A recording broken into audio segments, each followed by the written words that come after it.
Halo sahabatku, selamat datang kembali di channel kesayangan kita, Cerita Irfa. Pernahkah kalian terjebak di situasi yang mengancam nyawa pada tengah malam yang buta? Bayangkan, saat orang asing yang paling kalian takuti justru menjadi satu-satunya pahlawan penyelamat, sementara keluarga yang paling kalian percayai, diam-diam merencanakan kehancuran kalian dari belakang. Malam ini, kita akan masuk ke dalam kisah Yuli yang sangat menegangkan, penuh kejutan, dan pastinya bikin hati gregetan. Tapi, sebelum kita mulai membongkar teka-teki taksi malam ini, Irfa mau absen dulu nih sama kalian semua. Yuk, berikan dukungan terbaik kalian dengan klik tombol like dan subscribe sekarang juga. Dan biar kita makin akrab, tolong isi daftar hadir di kolom komentar dengan format nama kalian, asal kota, hadir. Contoh, Rina, Bandung, hadir. Ayo ramaikan komentarnya. Biar Irfa tahu sahabat-sahabat setia cerita Irfa malam ini menyapa dari kota mana saja. Sudah absen dan tekan like? Mantap! Sekarang, siapkan camilan kalian, tarik napas dalam-dalam, dan mari kita saksikan ceritanya.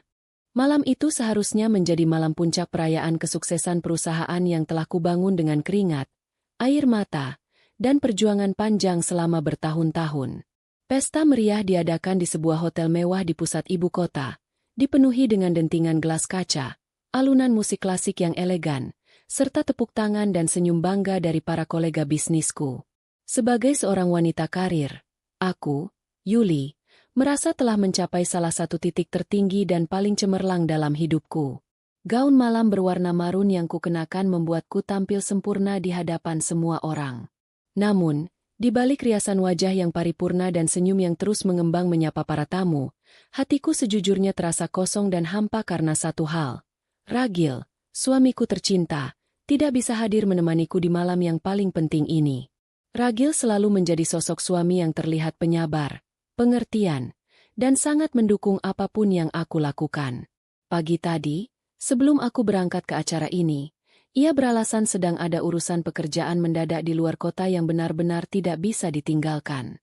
Aku, dengan segala kepolosanku dan rasa cintaku yang begitu besar padanya, mempercayainya begitu saja. Bagiku, kepercayaan adalah fondasi paling utama dan tak tergantikan dalam pernikahan kami. Aku bahkan menyempatkan diri membelikan sebuah kemeja mahal sebagai hadiah yang rencananya akan kuberikan padanya saat aku pulang nanti. Di tengah suasana pesta yang semakin larut dan hangat, saat aku sedang berbincang dengan beberapa investor penting, ponsel di dalam tas kecilku tiba-tiba bergetar hebat. Layarnya menyala terang, menampilkan sebuah nama yang sangat kuhormati, Ibu Hanum. Ya, dia adalah ibu mertuaku, wanita yang melahirkan suami yang sangat kucintai. Jantungku seketika berdegup lebih kencang dari biasanya. Firasatku langsung mengatakan ada sesuatu yang tidak beres. Tidak biasanya Ibu Hanum meneleponku selarut ini, apalagi ia tahu betul bahwa malam ini adalah malam perayaan perusahaanku.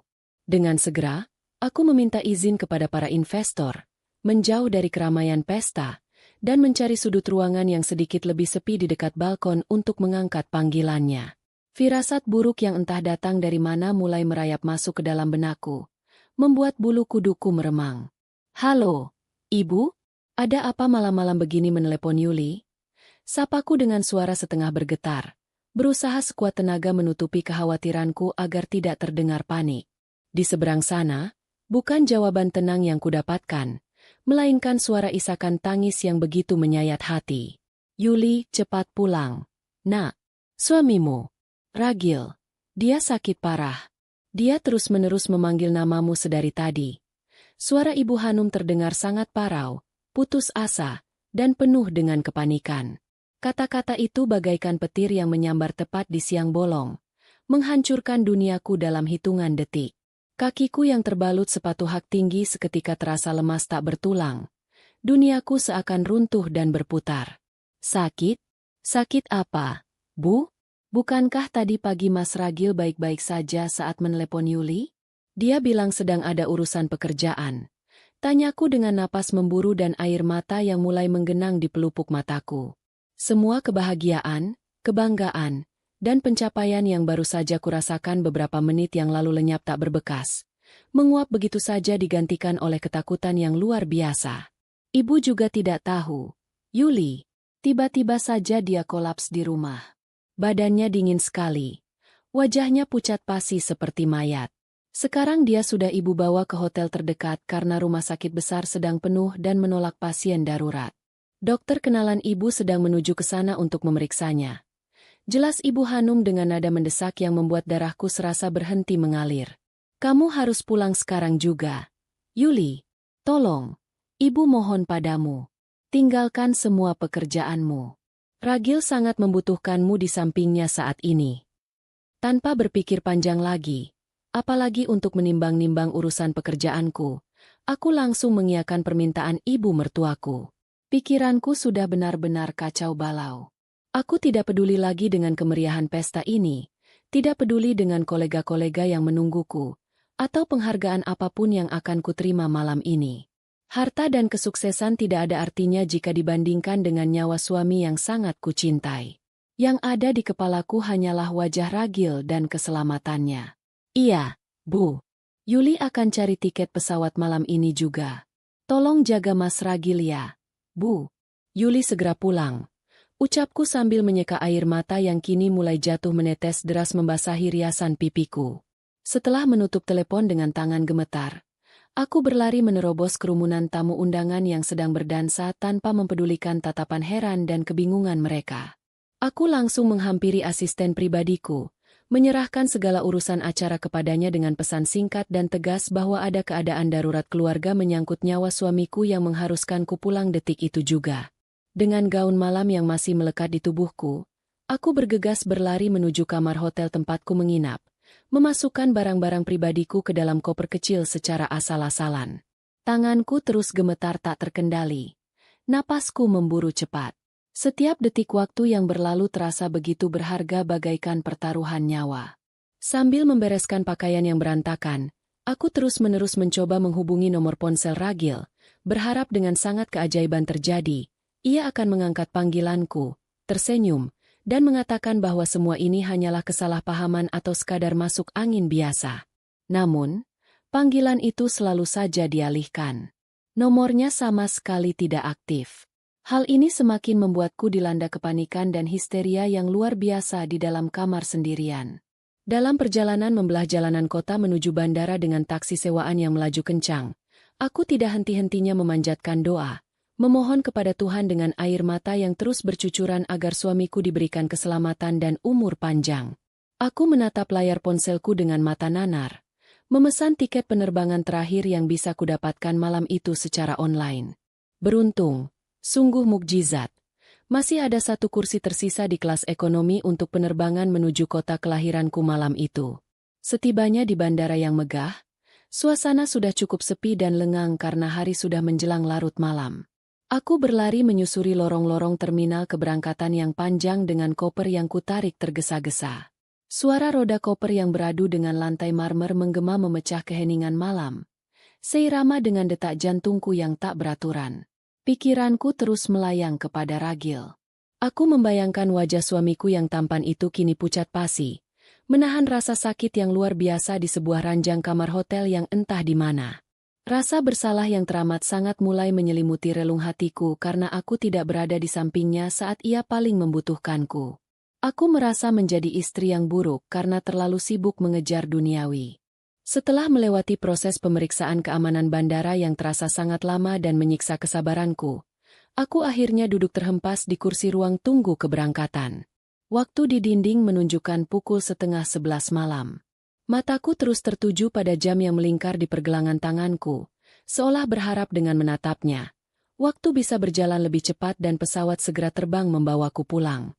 Sambil menunggu panggilan naik ke pesawat dengan gelisah, kenangan demi kenangan indah bersama Ragil berputar kembali di kepalaku bagaikan kaset usang yang diputar ulang. Ragil adalah pria yang terlihat begitu sempurna di mataku dan di mata semua orang. Sejak awal pertemuan kami hingga pernikahan kami yang sudah berjalan beberapa tahun, ia selalu mendukung karierku yang terus menanjak, merawatku dengan penuh kasih sayang setiap kali aku sakit, dan bahkan rela mengurus banyak hal sepele di rumah ketika aku sibuk dengan urusan perusahaanku yang menyita waktu. Ia tidak pernah mengeluh sedetik pun, tidak pernah marah jika aku pulang terlambat, dan selalu menyambutku dengan senyuman hangat di depan pintu. Sifatnya yang lembut, sabar, dan penuh pengertian itulah yang membuatku begitu mencintainya dan mempercayainya tanpa syarat apapun. Aku bahkan telah mendaftarkan sebagian besar aset perusahaanku untuk dikelola bersama karena rasa percayaku yang tak terbatas. Aku juga teringat pada Ibu Hanum.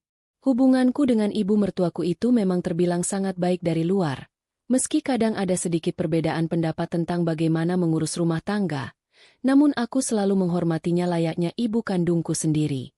Ibu Hanum seringkali memberiku petuah dan nasihat tentang bagaimana menjadi istri yang baik dan berbakti.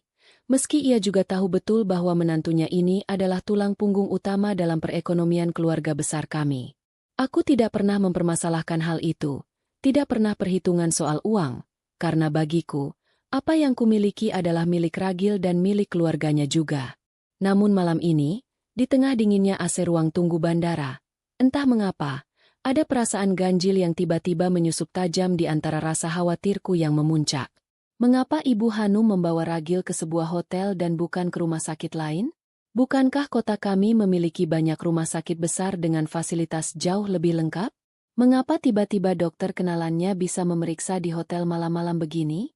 Pertanyaan-pertanyaan logis itu mulai bermunculan. Namun, aku segera menampar pipiku sendiri pelan, menepis semua pikiran buruk itu jauh-jauh. Ini bukan saatnya untuk curiga pada keluarga sendiri. Ibu Hanum pasti sedang panik dan punya alasan yang kuat. Mungkin keadaan darurat memaksanya mengambil keputusan paling cepat tanpa berpikir panjang. Panggilan boarding akhirnya bergema dari pelantang suara di seluruh penjuru ruang tunggu. Aku bergegas bangkit, menyeka sisa air mata, dan melangkah setengah berlari masuk ke dalam badan pesawat. Penerbangan malam itu sungguh terasa sangat menyiksa batin dan fisikku. Pesawat beberapa kali terguncang hebat karena cuaca buruk di udara.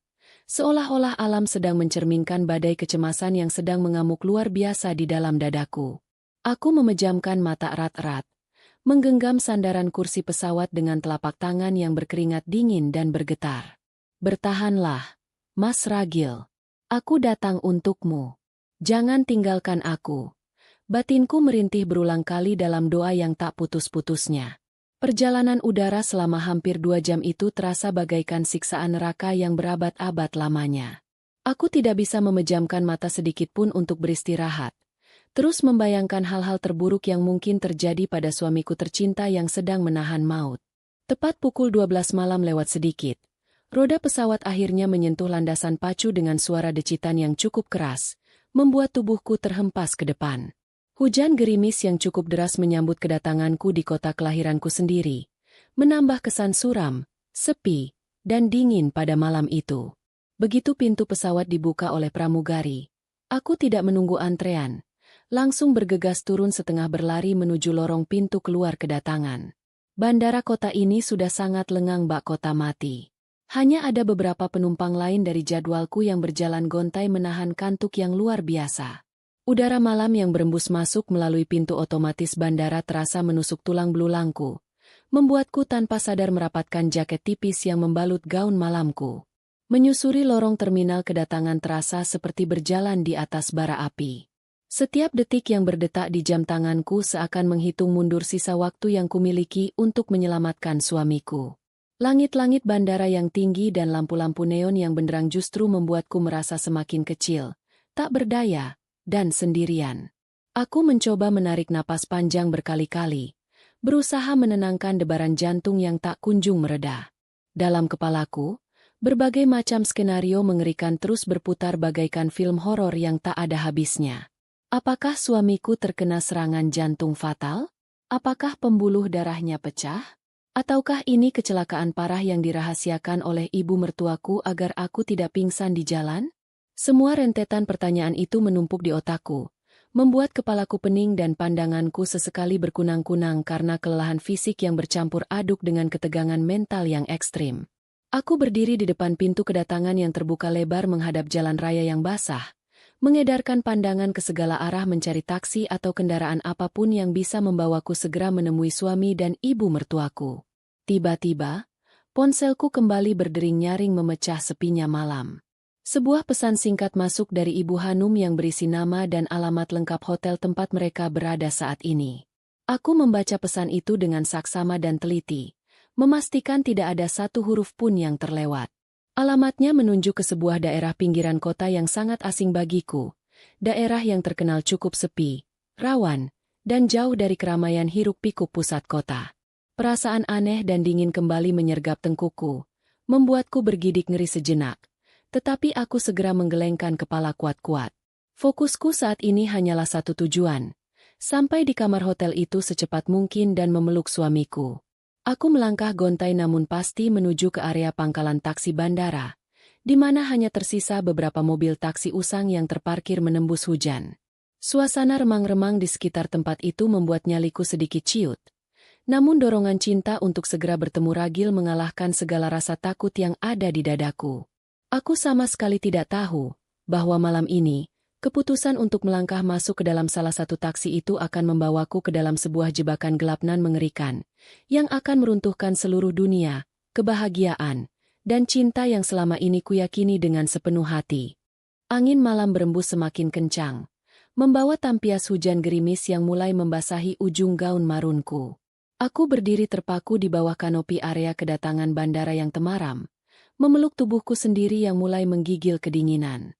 Suasana di sekitarku benar-benar mati, seakan kehidupan telah tersedot habis dari tempat ini.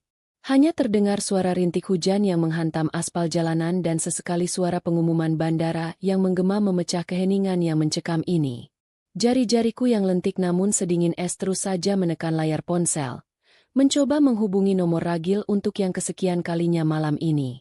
Kutempelkan benda pipi itu ke telingaku dengan harapan yang terus menggunung, memohon kepada Tuhan agar ada suara bariton suamiku yang menyapa hangat di seberang sana.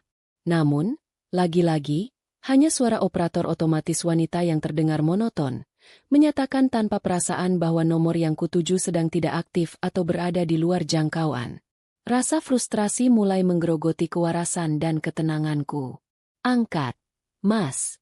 Kumohon angkat teleponnya. Jangan buat aku gila seperti ini. Bisikku lirih di tengah deru angin malam yang tak kenal ampun. Air mata yang sedari tadi kutahan dengan sisa-sisa harga diri kembali menggenang di pelupuk mataku, membuat pandanganku kabur. Aku mencoba beralih mencari kontak Ibu Hanum. Pesan terakhir yang dikirimkannya berisi alamat hotel asing itu masih terpampang jelas di layar yang menyilaukan mata. Aku menekan tombol panggil ke nomor ibu mertuaku itu dengan tangan yang semakin bergetar. Nada sambung terdengar beberapa kali, memanjang dan menyayat hati, namun tidak ada tanda-tanda panggilanku akan segera dijawab. Aku memutus panggilan dan mencobanya lagi, 2 kali, 3 kali, hingga belasan kali. Hasilnya tetap nihil dan membuatku semakin putus asa. Ibu Hanum sama sekali tidak mengangkat teleponnya. Kepanikanku kini mulai berubah wujud menjadi teror yang nyata dan meremas ulu hatiku. Apakah terjadi sesuatu yang jauh lebih buruk di sana? Apakah Ragil sedang meregang nyawa hingga Ibu Hanum begitu sibuk dan tidak sempat memegang ponselnya?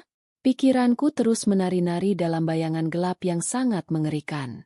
Aku menyadari bahwa berdiri diam meratapi nasib di lobi bandara yang sepi ini tidak akan membawa suamiku kembali menjadi sehat. Aku harus segera mengambil tindakan. Aku harus menyusulnya ke alamat misterius itu sekarang juga. Apapun yang terjadi. Dengan sisa tenaga dan keberanian yang kumiliki, aku menyeret koper kecilku melangkah gontai menuju barisan taksi yang terparkir tak jauh dari tempatku berdiri. Cahaya lampu jalanan yang berwarna kekuningan menyorot deretan mobil usang itu, menciptakan bayangan-bayangan panjang yang menakutkan di atas aspal basah yang memantulkan cahaya. Sebagian besar taksi itu tampak kosong, ditinggalkan begitu saja oleh supirnya yang mungkin sedang mencari secangkir kopi panas di kantin bandara untuk mengusir kantuk. Beberapa taksi lainnya berisi supir yang sedang tertidur pulas dengan mulut terbuka, terlalu lelah untuk memedulikan penumpang terakhir yang turun di tengah malam buta. Langkahku tiba-tiba terhenti secara refleks. Bulu kuduku seketika meremang hebat, seolah ada aliran listrik dingin yang menyengat tengkukku. Di tengah keputusasaan mencari kendaraan darurat, ekor mataku menangkap sebuah pergerakan dari arah sudut pangkalan taksi yang paling gelap dan minim cahaya. Di sana, Bersandar di dekat sebuah mobil sedan hitam kusam yang tampaknya adalah taksi tanpa mahkota lampu yang menyala terang, berdirilah seorang pria paruh baya. Dia tidak sedang tertidur, tidak juga sedang menawarkan jasanya seperti supir taksi pada umumnya. Pria itu berdiri tegak dan kaku, mengenakan jaket kulit hitam yang sudah lusuh dan sebuah topi pet yang menutupi sebagian wajahnya. Namun, dari bawah pinggiran topi pet itu, aku bisa merasakan sepasang mata elang yang tajam sedang menatapku lekat-lekat. Tatapannya tidak sekadar melihat arahku, melainkan mengunci setiap pergerakanku dengan intensitas yang membuat napasku tiba-tiba tercekat di tenggorokan. Aku mencoba menelan ludah yang entah mengapa terasa sepahit empedu. Ada firasat buruk yang mendadak menyusup dan menyengat dada kiriku. Jantungku berdetak dengan ritme yang sangat cepat, memompa darah dengan liar, seolah memperingatkanku akan bahaya yang sedang mengintai di balik rintik hujan malam ini. Siapa pria tua itu? Mengapa dia menatapku dengan tatapan sedingin es seperti itu? Apakah dia mengenalku dari suatu tempat? Atau dia hanya seorang supir aneh yang sedang mencari mangsa di jam-jam rawan ini? Pikiran rasional di dalam kepalaku berteriak nyaring menyuruhku untuk berbalik badan sekarang juga, masuk kembali ke dalam gedung bandara yang terang benderang, dan menunggu hingga pagi tiba. Namun, bayangan wajah ragil yang pucat pasi, menahan kesakitan dan sedang terbaring sekarat di ranjang hotel kembali berkelebat di benakku, meruntuhkan semua pertahanan logika yang kumiliki. Waktu adalah nyawa. Aku tidak punya kemewahan untuk memilih keamanan diriku sendiri di saat nyawa belahan jiwaku sedang berada di ujung tanduk. Kuberanikan diri untuk melangkah pelan mendekati pria misterius itu. Semakin dekat jarak di antara kami, semakin jelas guratan-guratan keras di wajahnya yang menyiratkan pengalaman hidup yang keras dan penuh teka-teki. Perawakannya cukup tegap dan kokoh untuk ukuran pria seusianya. Tangannya yang kasar bersedekap di dada, sama sekali tidak bergerak untuk membantuku membawakan koper seperti supir taksi ramah yang mengharapkan penumpang. Hujan gerimis semakin deras membasahi wajahku, menyamarkan jejak air mataku sendiri. Aku berhenti tepat di depannya, menatap wajahnya yang datar sama sekali tanpa ekspresi kehangatan. "Pak, apakah Bapak supir taksi ini? Apakah mobilnya bisa disewa sekarang juga?" Tanyaku dengan suara yang sedikit bergetar, berusaha sekuat tenaga menyembunyikan rasa gentar di dadaku. Pria yang kemudian ku ketahui dari papan nama kecil berbahan plastik di dashboard mobilnya bernama Pak Gani itu, tidak langsung merespons pertanyaanku. Ia terus menatap mataku dalam-dalam selama beberapa detik yang terasa berjalan seperti berjam-jam, seolah sedang membaca isi pikiran dan jiwaku yang paling dalam.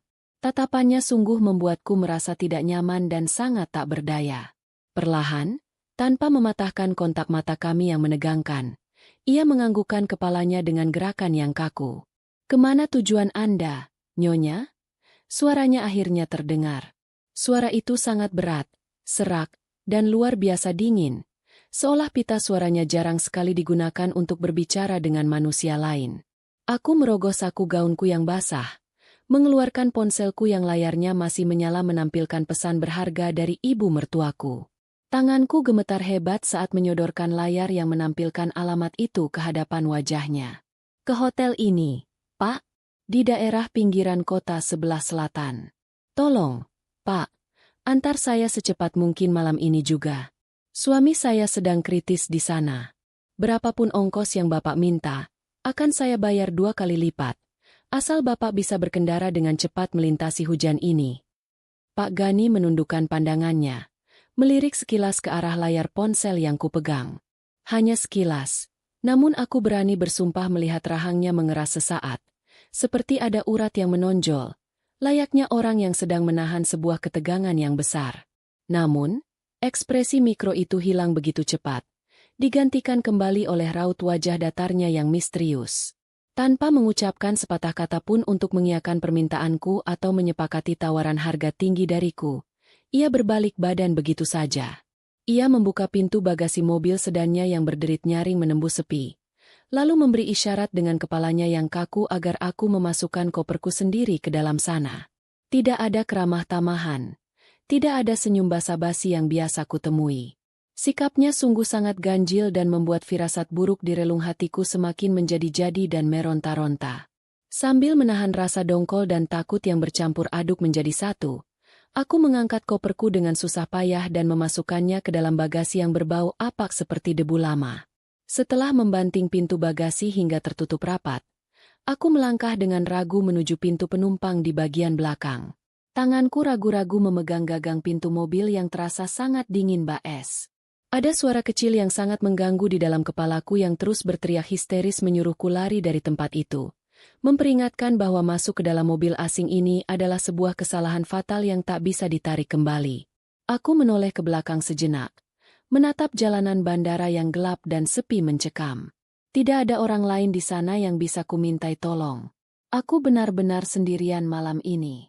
Aku menarik napas panjang, memejamkan mata sesaat untuk mengumpulkan sisa keberanian, dan kembali membisikkan nama suamiku di dalam hati. Ini semua demi kamu, Mas Ragil. Bertahanlah. Batinku perih. Dengan satu tarikan napas terakhir yang terasa berat menyumbat dada, aku menarik gagang pintu dan menghempaskan tubuhku ke jok belakang mobil taksi tua itu.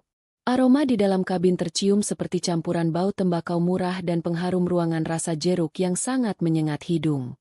Pak Gani sudah duduk tenang di bangku kemudi. Melalui kaca spion tengah yang sedikit kusam, aku bisa melihat dengan jelas bahwa kedua matanya yang tajam masih terus mengawasi pantulan diriku tanpa berkedip. Mesin mobil pun dihidupkan dengan suara deruman yang kasar.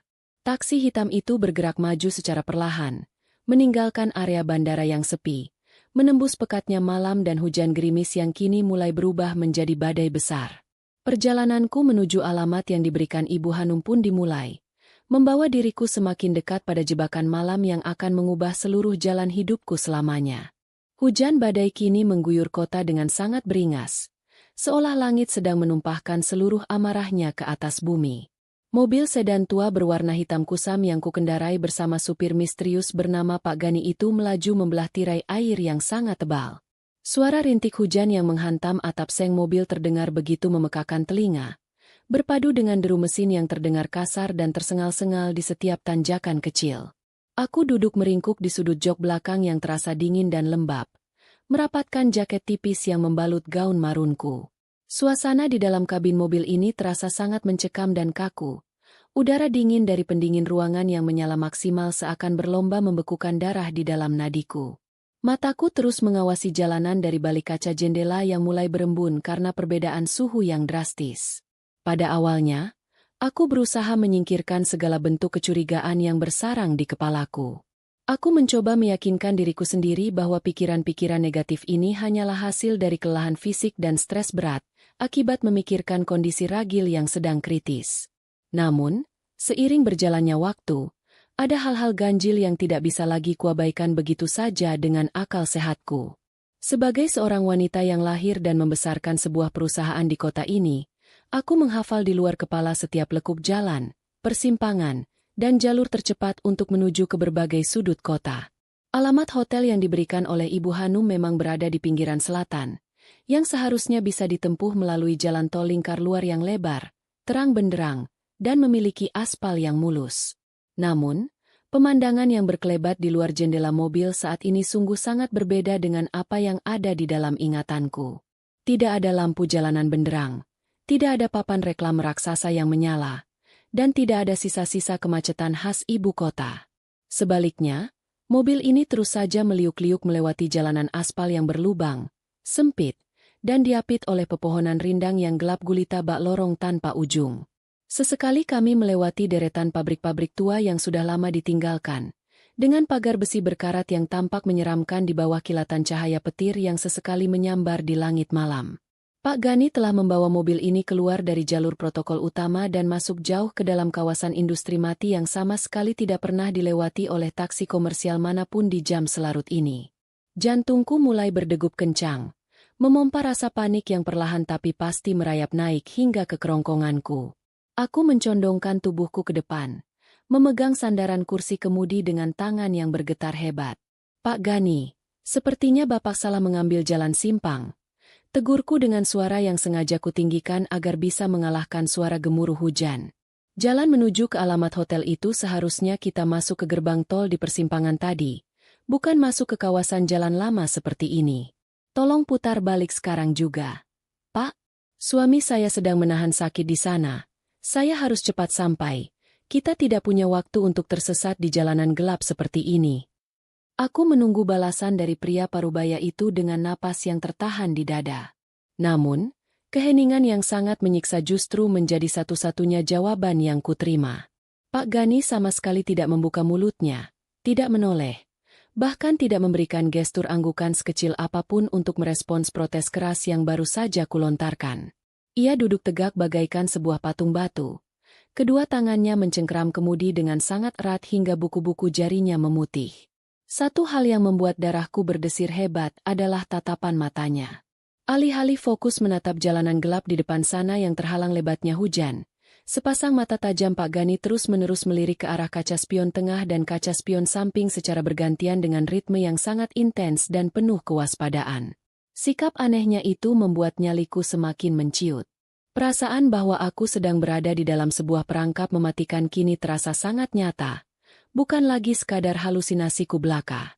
Aku memutar tubuhku ke belakang, mencoba menyipitkan mata menembus kaca belakang mobil yang dipenuhi tetesan air hujan, berusaha mencari tahu apa yang sebenarnya sedang diperhatikan oleh pria misterius ini. Di tengah pekatnya malam dan lebatnya badai, aku samar-samar melihat ada sepasang lampu sorot kendaraan yang menyala terang dari kejauhan. Sebuah mobil lain sepertinya sedang melaju di belakang kami. Pada awalnya, aku mengira itu hanyalah mobil warga biasa yang kebetulan searah. Namun, setiap kali Pak Gani membanting setir berbelok tajam memasuki ganggang sempit yang tidak masuk akal, mobil dengan lampu sorot terang itu juga ikut berbelok, menjaga jarak yang sangat presisi agar tidak kehilangan jejak kami. Kami sedang diikuti. Kesadaran mengerikan itu menghantam dadaku dengan sangat keras, membuatku hampir kesulitan untuk menarik napas. Pak, kenapa kita diikuti? Siapa mobil di belakang itu? Teriakku histeris. Rasa takut kini telah menguasai seluruh kewarasanku. Bapak ini sebenarnya siapa? Turunkan saya sekarang juga. Berhenti di sini atau saya akan menelepon polisi dan berteriak sekeras-kerasnya. Ancamku sambil merogoh tas tanganku dengan panik, mencari keberadaan ponselku yang tiba-tiba terasa sangat sulit ditemukan di antara tumpukan barang. Alih-alih menuruti perintahku untuk menghentikan laju kendaraannya, Pak Gani justru melakukan hal yang membuatku berteriak ngeri. Terdengar bunyi klik yang sangat tajam dari arah pintu kemudi. Klik, klik, klik. Seluruh kunci pintu mobil telah diaktifkan secara terpusat, central lock, dan tombol pengatur kaca jendela di dekatku mendadak mati total, tidak bisa kuturunkan sama sekali. Aku benar-benar terkurung. Mobil ini kini telah berubah menjadi sebuah penjara besi yang melaju kencang membawaku entah kemana. Pak Gani tiba-tiba menginjak pedal gas dalam-dalam, membuat tubuhku terhempas kasar kembali ke sandaran kursi belakang. Mesin mobil menderu hebat, melesat membelah jalanan licin dengan kecepatan yang sangat membahayakan nyawa. Air mata kepanikan akhirnya tumpah membasahi kedua pipiku yang pucat pasi. Tanganku terus menggedor-gedor kaca jendela dengan sisa tenaga yang kumiliki, berharap ada keajaiban seseorang di luar sana yang melihat penderitaanku. Namun jalanan itu benar-benar kosong melompong tak bernyawa. Di dalam keputusasaan yang memuncak, aku berhasil meraih ponselku. Aku mencoba menekan nomor panggilan darurat kepolisian, tetapi di saat yang sama layar ponselku menunjukkan pesan mengerikan lainnya. Tidak ada layanan jaringan. Kawasan industri tua ini rupanya merupakan area blank spot yang sama sekali tidak terjangkau oleh sinyal seluler. Aku terisolasi dari dunia luar. Aku menangis terseduh-seduh, memeluk lututku di atas jok mobil yang dingin. Pikiranku hancur berantakan. Aku teringat pada ragil yang sedang meregang nyawa. Aku teringat pada Ibu Hanum yang pasti sedang menungguku dengan penuh kecemasan. Ibu, maafkan Yuli. Yuli mungkin tidak akan pernah sampai ke hotel itu. Yuli terjebak bersama orang jahat. Ratapku dalam hati dengan perih. Aku tidak tahu apakah pria di depanku ini adalah perampok, pembunuh bayaran, atau bagian dari sindikat perdagangan manusia yang sering kulihat di berita televisi. Yang pasti, Pak Gani sama sekali tidak berniat membawaku kepada suami yang sangat kucintai. Ia terus mengemudi dengan manuver-manuver berbahaya, menikung tajam di setiap persimpangan jalan gelap, matanya masih tak lepas dari kaca spion, mencoba menghilangkan jejak dari mobil misterius yang terus mengintai kami dari belakang bagaikan malaikat pencabut nyawa yang menanti waktu yang tepat untuk menerkam. Guncangan hebat membuat tubuhku terpelanting ke kiri dan ke kanan, menghantam pintu mobil yang terkunci rapat. Ban mobil sedan tua ini menjerit keras saat bergesekan dengan aspal basah, menciptakan suara decitan yang memilukan di tengah badai. Pak Gani membanting setir dengan sangat brutal, membelokkan kendaraan memasuki sebuah gang sempit di antara dua bangunan pabrik terbengkalai yang menjulang gelap layaknya raksasa tak bernyawa. Di belakang kami, sorot lampu dari mobil misterius itu masih terus membayangi, seolah tak ingin melepaskan buruannya begitu saja.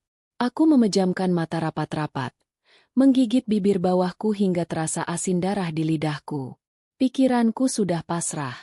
Jika memang malam ini adalah akhir dari hidupku, aku hanya berharap Tuhan mengampuni dosa-dosaku dan menyelamatkan suamiku yang sedang kritis di luar sana. Tiba-tiba, Pak Gani melakukan sebuah manuver yang membuat jantungku seakan melompat keluar dari rongga dada. Dengan kecepatan tinggi, ia mematikan seluruh lampu utama mobil, membuat kami sepenuhnya tertelan oleh kegelapan malam yang pekat. Mobil ini terus melaju membabi buta tanpa penerangan sedikit pun, hanya mengandalkan insting dan sisa cahaya kilat di langit. Beberapa detik kemudian, ia menginjak pedal rem dalam-dalam, menarik tuas rem tangan hingga mobil berputar setengah lingkaran dan berhenti mendadak di sebuah ceruk tersembunyi di balik tumpukan kontainer besi berkarat. Mesin mobil tetap menyala dengan suara dengungan halus, namun suasana di dalam kabin mendadak sunyi senyap, hanya menyisakan suara napasku yang tersengal-sengal dan deru napas Pak Gani yang tetap tenang. Melalui celah kaca jendela yang berembun, aku melihat sorot lampu mobil pengejar kami melesat lurus melewati gang utama, kehilangan jejak kami sepenuhnya dalam kegelapan. Aku terdiam kaku, tak berani mengeluarkan suara sekecil apapun. Udara dingin dari pendingin ruangan menusuk pori-poriku, namun keringat dingin justru mengucur deras membasahi pelipisku. Pria parubaya di balik kemudi itu menatap lurus ke depan, menunggu beberapa menit yang terasa bagaikan berabad-abad lamanya untuk memastikan keadaan benar-benar aman. Setelah yakin mobil pengintai itu tak lagi kembali, Pak Gani kembali menyalakan lampu utama. Tanpa mengucapkan sepatah kata pun, ia memutar arah mobil, mengeluarkannya dari kawasan pabrik mati itu, dan kembali melaju menuju jalan raya yang sedikit lebih lebar dan mulai diterangi oleh lampu-lampu jalanan kota yang temaram. Tepat pada saat roda mobil menyentuh aspal jalan raya utama, sebuah keajaiban kecil terjadi. Suara denting notifikasi yang sangat nyaring memecah keheningan yang mencekam di dalam kabin mobil. Ting! Layar ponselku yang sejak tadi kugenggam erat hingga tanganku kebas, tiba-tiba menyala terang benderang. Sinyal seluler yang tadinya menghilang total kini kembali muncul dengan indikator penuh. Aku tersentak kaget, seolah baru saja disiram air es. Jari-jariku yang gemetar hebat buru-buru membuka kunci layar, berharap ada kabar tentang kondisi suamiku.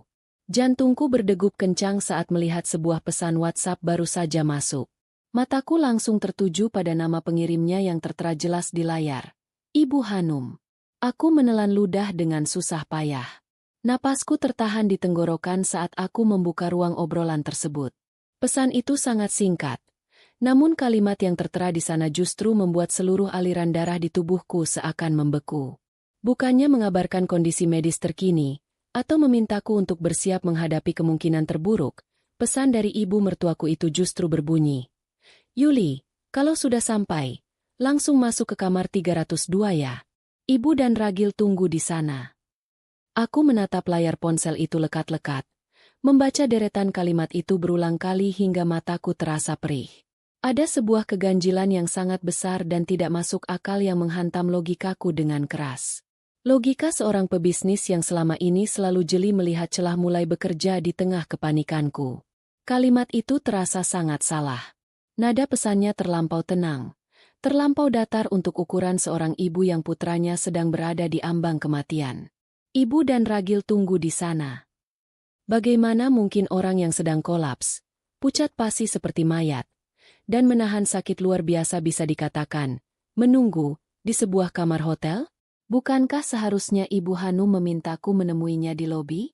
Atau mengarahkanku ke dokter yang sedang merawatnya? Mengapa pesan ini terdengar seperti sebuah undangan pertemuan biasa? Seolah-olah tidak ada keadaan darurat medis sama sekali? Dan yang paling membuatku merinding, mengapa harus langsung naik ke kamar 302 tanpa melewati resepsionis? Kebingungan yang luar biasa mulai menyelimuti benakku, berbenturan keras dengan rasa cinta dan percayaku pada keluarga suamiku. Aku mencoba menepis pikiran-pikiran kotor yang mulai bermunculan. Mungkin Ibu Hanum terlalu lelah. Mungkin dia salah mengetik kata karena panik. Atau mungkin dokter sedang melakukan tindakan di kamar itu sehingga dia tidak bisa turun ke lobi. Ya, pasti seperti itu. Aku harus tetap berpikiran positif. Aku tidak boleh membiarkan ketakutan yang disebabkan oleh supir aneh ini meracuni pikiranku tentang keluargaku sendiri. Dengan napas yang masih tersengal, aku mencondongkan tubuhku ke depan, mendekatkan ponselku ke arah celah di antara kursi kemudi dan kursi penumpang depan. Pak Gani, panggilku dengan suara yang bergetar namun ku tegaskan, berusaha menunjukkan bahwa aku masih memiliki keberanian.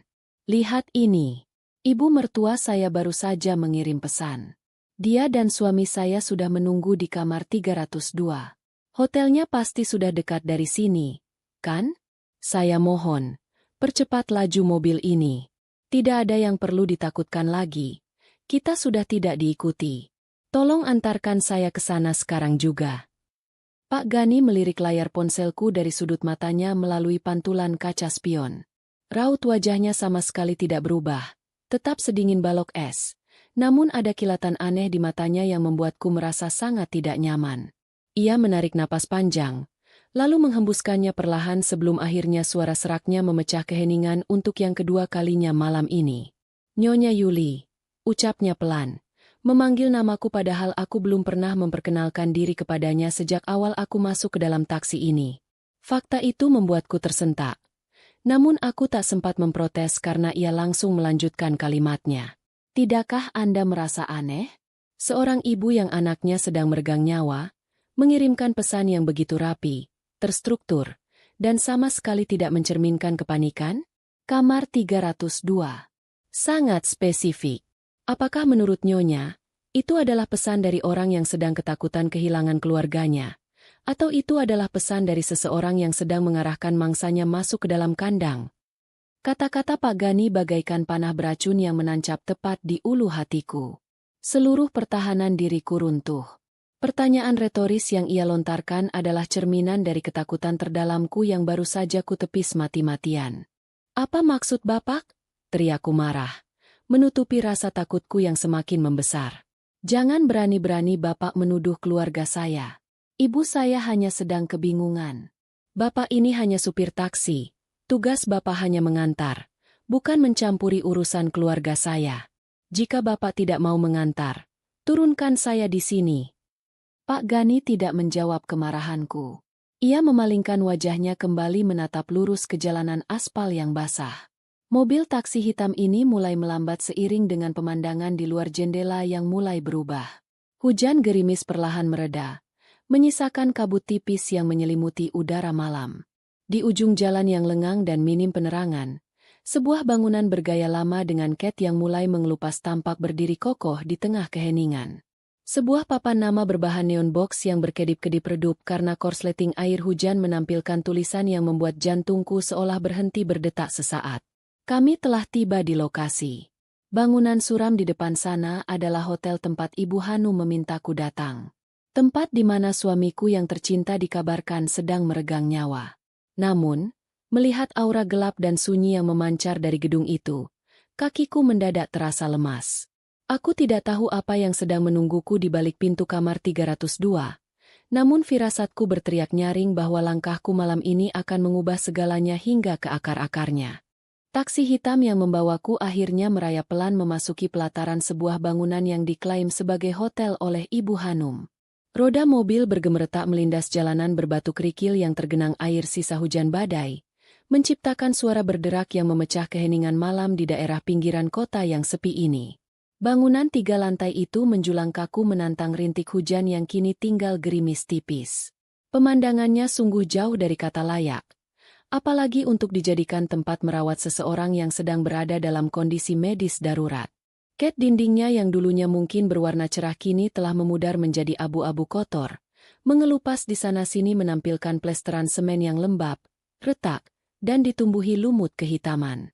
Sebuah papan nama dari neon box di depan gedung berkedip-kedip redup dengan bunyi dengungan korsleting listrik yang samar, memancarkan cahaya kebiruan yang justru menambah kesan angker pada tempat ini. Tidak ada jejeran mobil mewah, tidak ada petugas valet yang berjaga, bahkan lampu penerangan di area parkir pun sebagian besar mati atau pecah menyisakan tiang berkarat. Aku menelan ludah dengan susah payah, merasakan kerongkonganku sekering gurun pasir.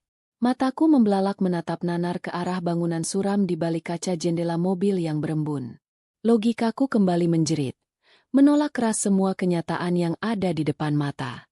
Bagaimana mungkin Ibu Hanum, seorang wanita sosialita yang terbiasa dengan kemewahan dan pelayanan kelas 1, rela membawa putra semata wayangnya yang sedang meregang nyawa ke tempat kumuh tak beradab seperti ini? Fasilitas medis macam apa yang bisa diharapkan dari hotel melati yang tampak seperti rumah hantu ini? Bahkan untuk bernapas di sekitarnya saja sudah terasa menguras energi positif. Apalagi untuk menyelamatkan nyawa suamiku tercinta. Pertanyaan-pertanyaan logis itu berputar-putar di kepalaku bagaikan kaset rusak, berbenturan dengan rasa panik, cemas, dan rasa hormatku yang tersisa kepada ibu mertuaku. Aku mencoba meyakinkan diriku sendiri dengan sisa-sisa kewarasan yang kumiliki. Mungkin rumah sakit terdekat menolak pasien, mungkin ambulans tidak bisa menembus badai. Mungkin ini adalah satu-satunya tempat terdekat untuk berteduh sambil menunggu bantuan medis profesional datang. Ya, aku harus terus menanamkan pikiran positif itu agar aku tidak gila malam ini juga. Jam digital berwarna hijau pudar yang tertanam di dashboard mobil sedan tua ini menunjukkan angka 01.00. Tepat pukul 1 dini hari. Angka itu berkedip perlahan, seolah sedang melakukan hitungan mundur menuju sebuah malapetaka yang tak terhindarkan. Suasana di dalam kabin mobil mendadak menjadi sangat hening. Begitu hening hingga aku bisa mendengar suara detak jantungku sendiri yang memompa darah dengan ritme yang sangat cepat dan memekakkan telinga. Pak Gani tidak mematikan mesin mobilnya. Pria parubaya itu hanya memindahkan tuas persneling dan menarik rem tangan dengan gerakan yang sangat pelan dan kaku. Deru mesin yang kasar masih terdengar bergetar di bawah lantai mobil, memberikan ilusi bahwa kendaraan ini bisa melesat pergi kapan saja tanpa peringatan.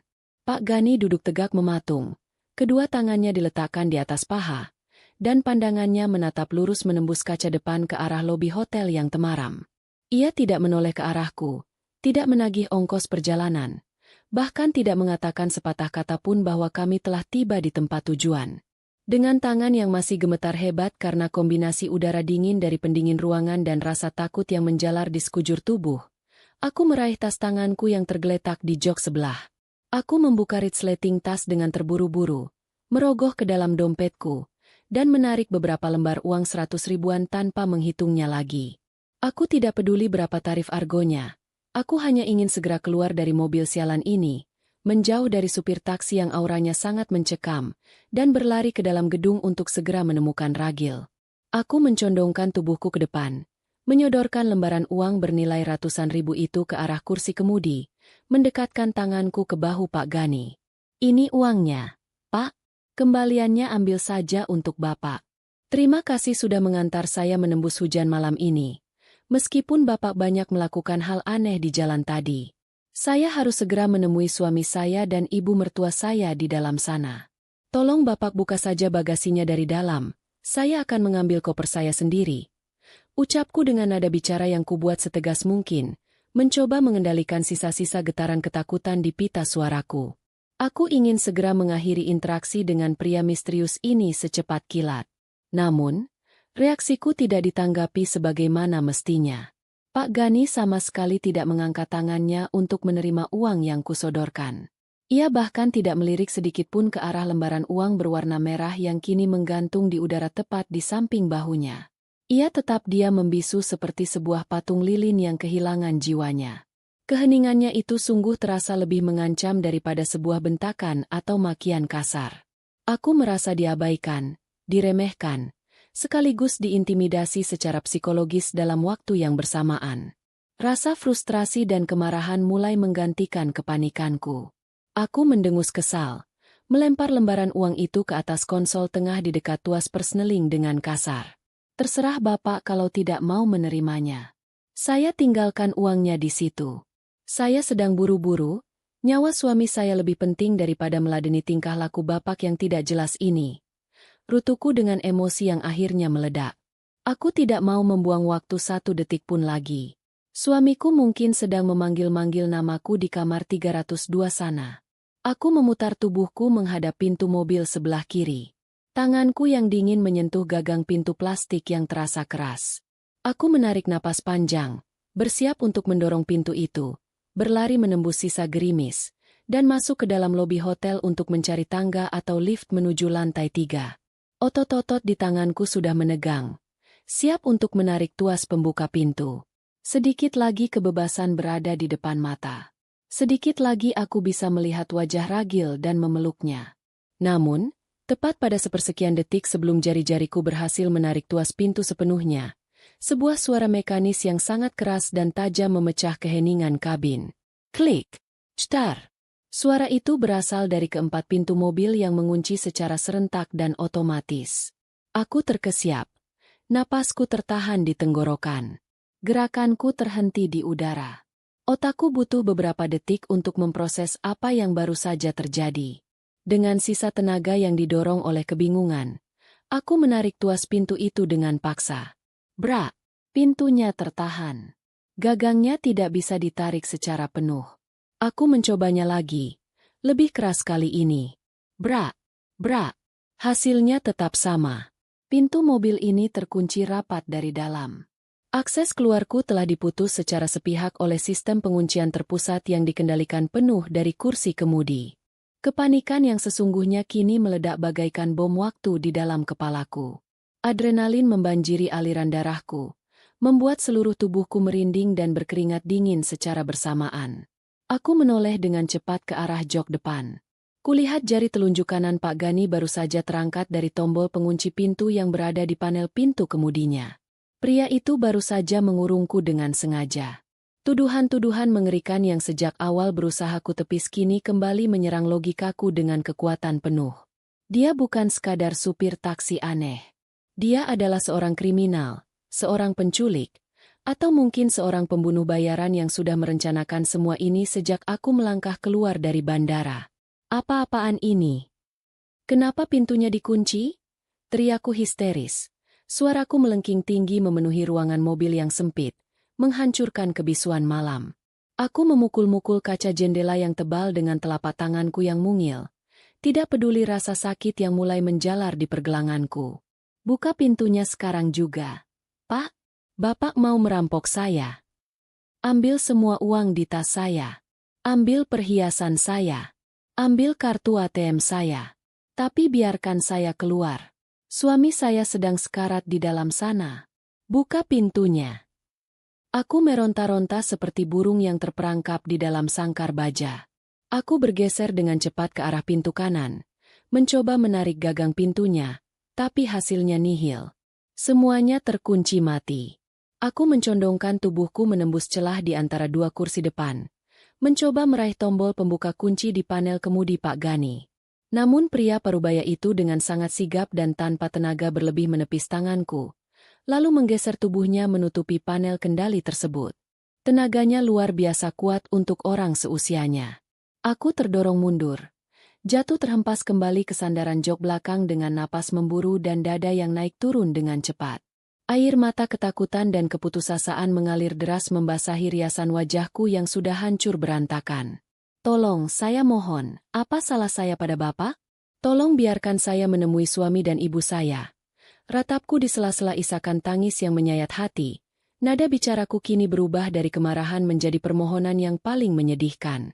Aku meringkuk di sudut mobil, memeluk tas tanganku erat-erat di depan dada sebagai tameng pertahanan satu-satunya. Pikiranku berkecamuk membayangkan nasib buruk apa yang akan menimpaku di tempat sepi yang jauh dari peradaban ini.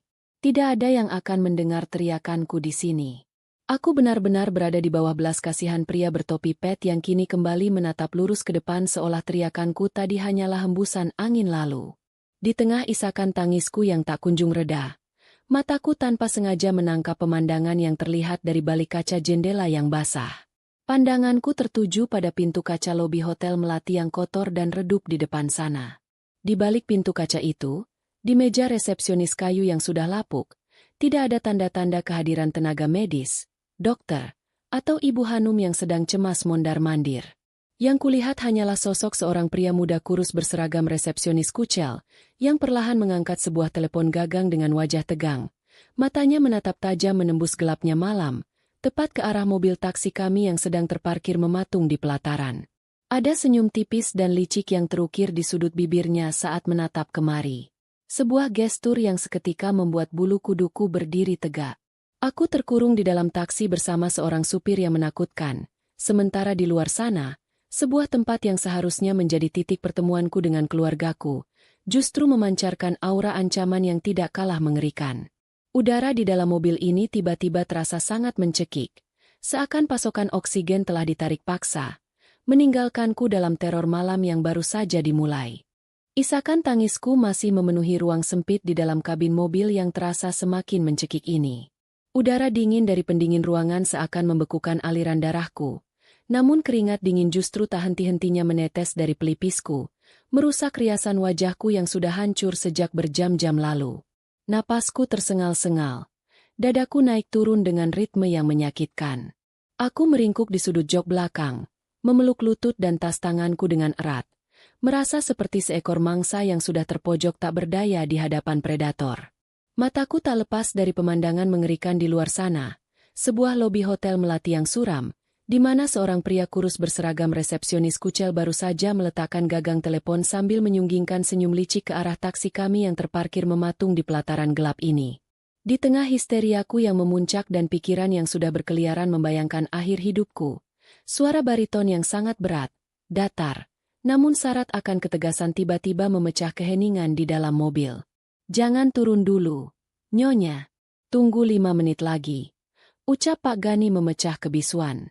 Ucapan itu meluncur begitu saja dari bibir pria parubaya di balik kemudi, tanpa intonasi panik, tanpa keraguan, dan sama sekali tidak terdengar seperti ancaman seorang perampok. Namun, perintah aneh itu justru menyulut kembali bara kemarahan yang bercampur dengan keputusasaan di dalam dadaku. Kesabaranku benar-benar telah habis. Logikaku sudah tidak bisa lagi menerima keanehan demi keanehan yang terjadi malam ini. Aku mengangkat wajahku yang basah oleh air mata, menatap pantulan mata Pak Gani melalui kaca spion tengah dengan sorot penuh kebencian dan perlawanan. 5 menit untuk apa, Pak? Teriakku histeris. Suaraku parau dan bergetar hebat memantul di dinding-dinding mobil. Untuk menunggu komplotan Bapak bersiap-siap di dalam sana menyekap saya. Bapak pikir saya bodoh. Buka pintunya sekarang juga atau saya akan menelepon polisi. Saya akan teriak sekeras-kerasnya sampai warga sekitar sini keluar. Buka pintunya. Saya harus menyelamatkan nyawa suami saya. Aku merogoh ponselku dengan tangan gemetar, berpura-pura menekan nomor darurat meskipun layarnya masih redup. Aku mencoba menggertaknya, berharap ada sedikit rasa gentar di wajahnya. Namun, pria yang mengenakan topi pet lusuh itu sama sekali tidak terpancing. Alih-alih membentak balik, merampas ponselku, atau melakukan tindakan kekerasan seperti yang biasa dilakukan oleh penjahat di jalanan, Pak Gani justru melakukan sebuah gerakan yang sangat tenang. Ia perlahan mengangkat tangan kanannya dari tuas persneling, lalu menunjuk menggunakan telunjuk kasarnya ke arah luar jendela, mengarah tepat ke pintu kaca lobi hotel yang memancarkan cahaya kekuningan yang sakit-sakitan. "Jangan buang tenaga Anda untuk berteriak. Nyonya Yuli. Simpan napas Anda, dan perhatikan baik-baik apa yang ada di depan sana," balas Pak Gani dengan nada suara yang merendah, nyaris seperti sebuah bisikan peringatan yang membekukan tulang. "Jika Anda melangkah keluar dari mobil ini sekarang, Anda tidak akan pernah sampai ke kamar 302 dengan selamat." Kata-katanya yang diucapkan dengan sangat pelan namun menukik tajam itu seketika menghentikan pergerakan tanganku. Jantungku serasa berhenti berdetak selama sekian detik. Kutelan ludah yang terasa sepahit empedu, lalu perlahan kualihkan pandanganku melewati bahu Pak Gani, menatap lurus menembus kaca depan mobil yang sesekali disapu oleh wiper. Kuperhatikan dengan saksama lobi bangunan tua yang sedari tadi kuanggap sebagai tempat perlindungan tempat suami dan ibu mertuaku menanti. Pria kurus berseragam resepsionis yang kulihat sebelumnya kini terlihat merapikan kerah bajunya yang kotor. Dari gerak bibirnya dan bahasa tubuhnya, jelas sekali ia tidak sedang melayani tamu atau bersiap menyambut kedatanganku layaknya petugas hotel biasa. Tiba-tiba, pria itu mengangkat tangan kanannya ke udara, memberikan sebuah isyarat berupa dua jentikan jari yang cepat dan terarah ke sudut ruangan yang tidak tersentuh oleh cahaya lampu gantung lobi. Pak Gani mendengus pelan di kursi depan. Sebuah suara yang terdengar seperti ejekan terhadap situasi ini. Pria kurus di meja itu namanya Dodi. Gumam Pak Gani. Membuatku tersentak kaget karena ia mengetahui identitas orang di dalam sana. Dia bukan resepsionis. Dia hanya pion yang bertugas memastikan target masuk ke dalam perangkap tanpa curiga. Belum sempat aku mencerna informasi mengejutkan tersebut dan mempertanyakan dari mana Pak Gani mengetahui nama resepsionis itu. Pemandangan berikutnya membuat napasku benar-benar tercekat. Dari balik kegelapan lorong di samping meja resepsionis itu, dua bayangan hitam berukuran raksasa perlahan melangkah maju memasuki area lobi yang terang. Mereka adalah dua orang pria berbadan sangat besar dan kekar, mengenakan jaket kulit tebal dan masker hitam yang menutupi separuh wajah mereka. Otot-otot mereka tampak menonjol di balik pakaian yang ketat. Salah satu dari mereka membawa sesuatu yang panjang dan tumpul tersembunyi di balik jaketnya. Terlihat seperti tongkat besi pemukul. Kedua pria beringas itu melangkah mendekati pintu kaca lobi, berdiri berdampingan layaknya dua algojo yang sedang menunggu mangsanya datang menyerahkan diri. Mata mereka menatap tajam dan buas langsung ke arah mobil taksi kami, seolah bisa menembus kaca mobil yang gelap ini dan melihatku meringkuk ketakutan di dalam sana. Mereka tidak bergerak keluar menembus gerimis, melainkan berdiri mematung di ambang pintu, berjaga dengan postur tubuh yang siap menerkam kapan saja. Senyum culas kini terlihat jelas di wajah Dodi sang resepsionis gadungan yang berdiri di belakang mereka. Otakku dipaksa bekerja di luar batas kemampuannya malam ini. Sebuah kesadaran yang sangat mengerikan, namun masuk akal, menghantam logikaku bagaikan sebuah pukulan godam tak kasat mata. Paradigma di dalam kepalaku berputar 180 derajat dalam sekejap mata. Jika pria tua yang duduk di kursi kemudi ini berniat jahat kepadaku, jika dia memang bersekongkol dengan mereka, dia pasti sudah membuka kunci pintu ini sejak tadi dan menyerahkanku secara sukarela kepada dua algojo raksasa itu. Namun, yang dilakukannya justru sebaliknya. Pak Gani mengunci semua pintu rapat-rapat. Dia mengisolasi kami di dalam kabin baja ini. Pria aneh bermata tajam ini tidak sedang mengurungku untuk menyakitiku. Dia mengunciku dari dalam untuk menghalangi mereka dari luar. Pria ini sedang melindungiku. Namun, alih-alih merasa lega, teror yang kurasakan justru semakin berlipat ganda. Jika lobi hotel ini sudah dikuasai oleh preman-preman bayaran yang tampak seperti pembunuh profesional, lalu bagaimana nasib suamiku, Mas Ragil? Bagaimana keadaan ibu mertuaku yang mengirimkan pesan itu? Apakah mereka saat ini sedang disekap di kamar 302? Apakah pesan dari ibu tadi malam adalah pesan paksaan di bawah todongan senjata besi itu? Air mataku kembali menetes deras membayangkan orang-orang yang kucintai mungkin sedang disiksa secara brutal di lantai atas gedung ini. Sementara aku hanya bisa duduk membeku di dalam mobil tanpa bisa melakukan apa-apa. Rasa bersalah dan penyesalan karena datang terlambat mulai menggerogoti sanubariku. Mas Ragil, Ibu. Rintihku lirih, menangkup wajahku dengan kedua telapak tangan. Suaraku tenggelam di antara rintik gerimis yang kembali turun membasahi atap mobil. Pak, tolong mereka. Pak, suami dan ibu saya ada di dalam sana. Mereka pasti sedang dalam bahaya besar. Preman-preman itu pasti sudah menyakiti keluarga saya. Pak Gani tidak membalas rintihanku.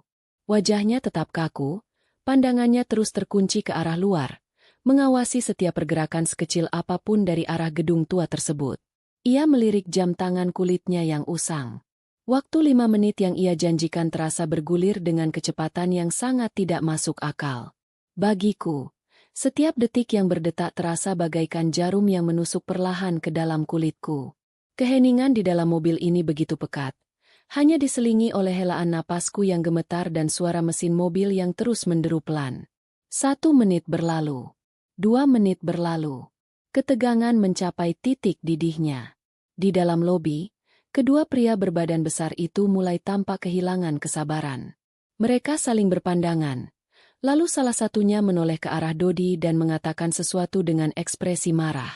Dodi tampak kebingungan, mengangkat bahunya, lalu memberikan isyarat ke arah mobil kami lagi.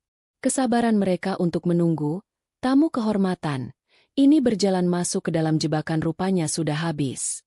Tepat pada menit keempat, pemandangan yang paling kutakutkan akhirnya terjadi. Salah satu pria raksasa itu menendang pintu kaca lobi hingga terbuka lebar dengan suara benturan yang keras. Bersama rekannya, ia melangkah keluar dari dalam gedung, menerobos gerimis malam yang dingin. Sepatu bot mereka berderap kasar melindas kerikil pelataran parkir. Langkah mereka terlihat sangat mantap, mengancam, dan langsung tertuju ke arah taksi hitam yang kami tumpangi. Tangan pria itu perlahan merogoh ke balik jaket kulitnya, bersiap menarik benda tumpul yang mematikan itu keluar. Aku memekik tertahan, memundurkan tubuhku hingga punggungku merapat keras ke sandaran jok. Tanganku mencengkeram erat lengan jaketku sendiri. Mereka datang.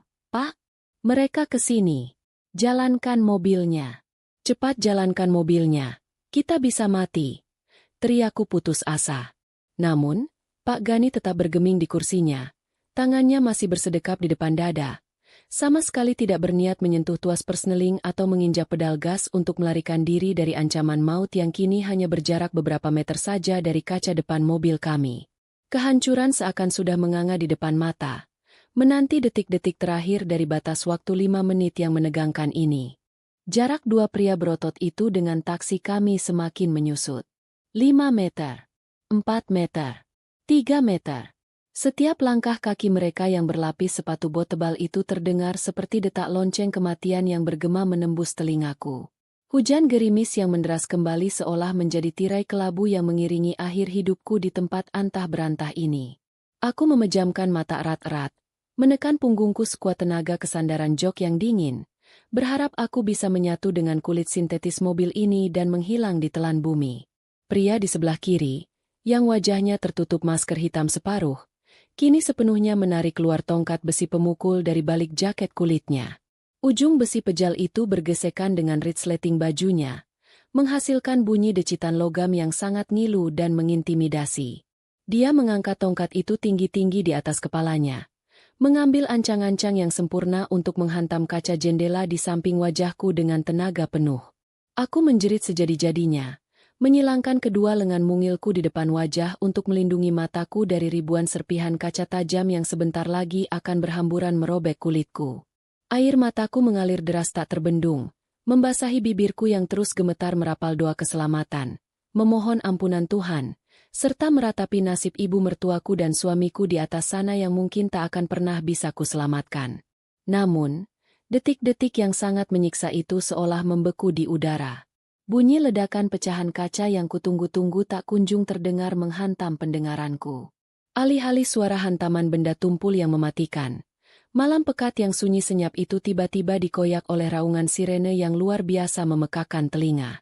Suaranya melengking tinggi secara bersahut-sahutan, menyayat keheningan kawasan industri mati ini bagaikan jeritan naga besi yang terbangun dari tidurnya. Bersamaan dengan itu, kilatan cahaya merah dan biru yang sangat menyilaukan mata meledak dari arah belakang jalan raya yang gelap, menyapu seluruh pelataran parkir hotel melati tersebut dengan cahaya yang berpendar putar. Aku membuka mataku dengan ragu-ragu dan napas tertahan, mengintip dari sela-sela jari tanganku yang masih menyilang di depan wajah.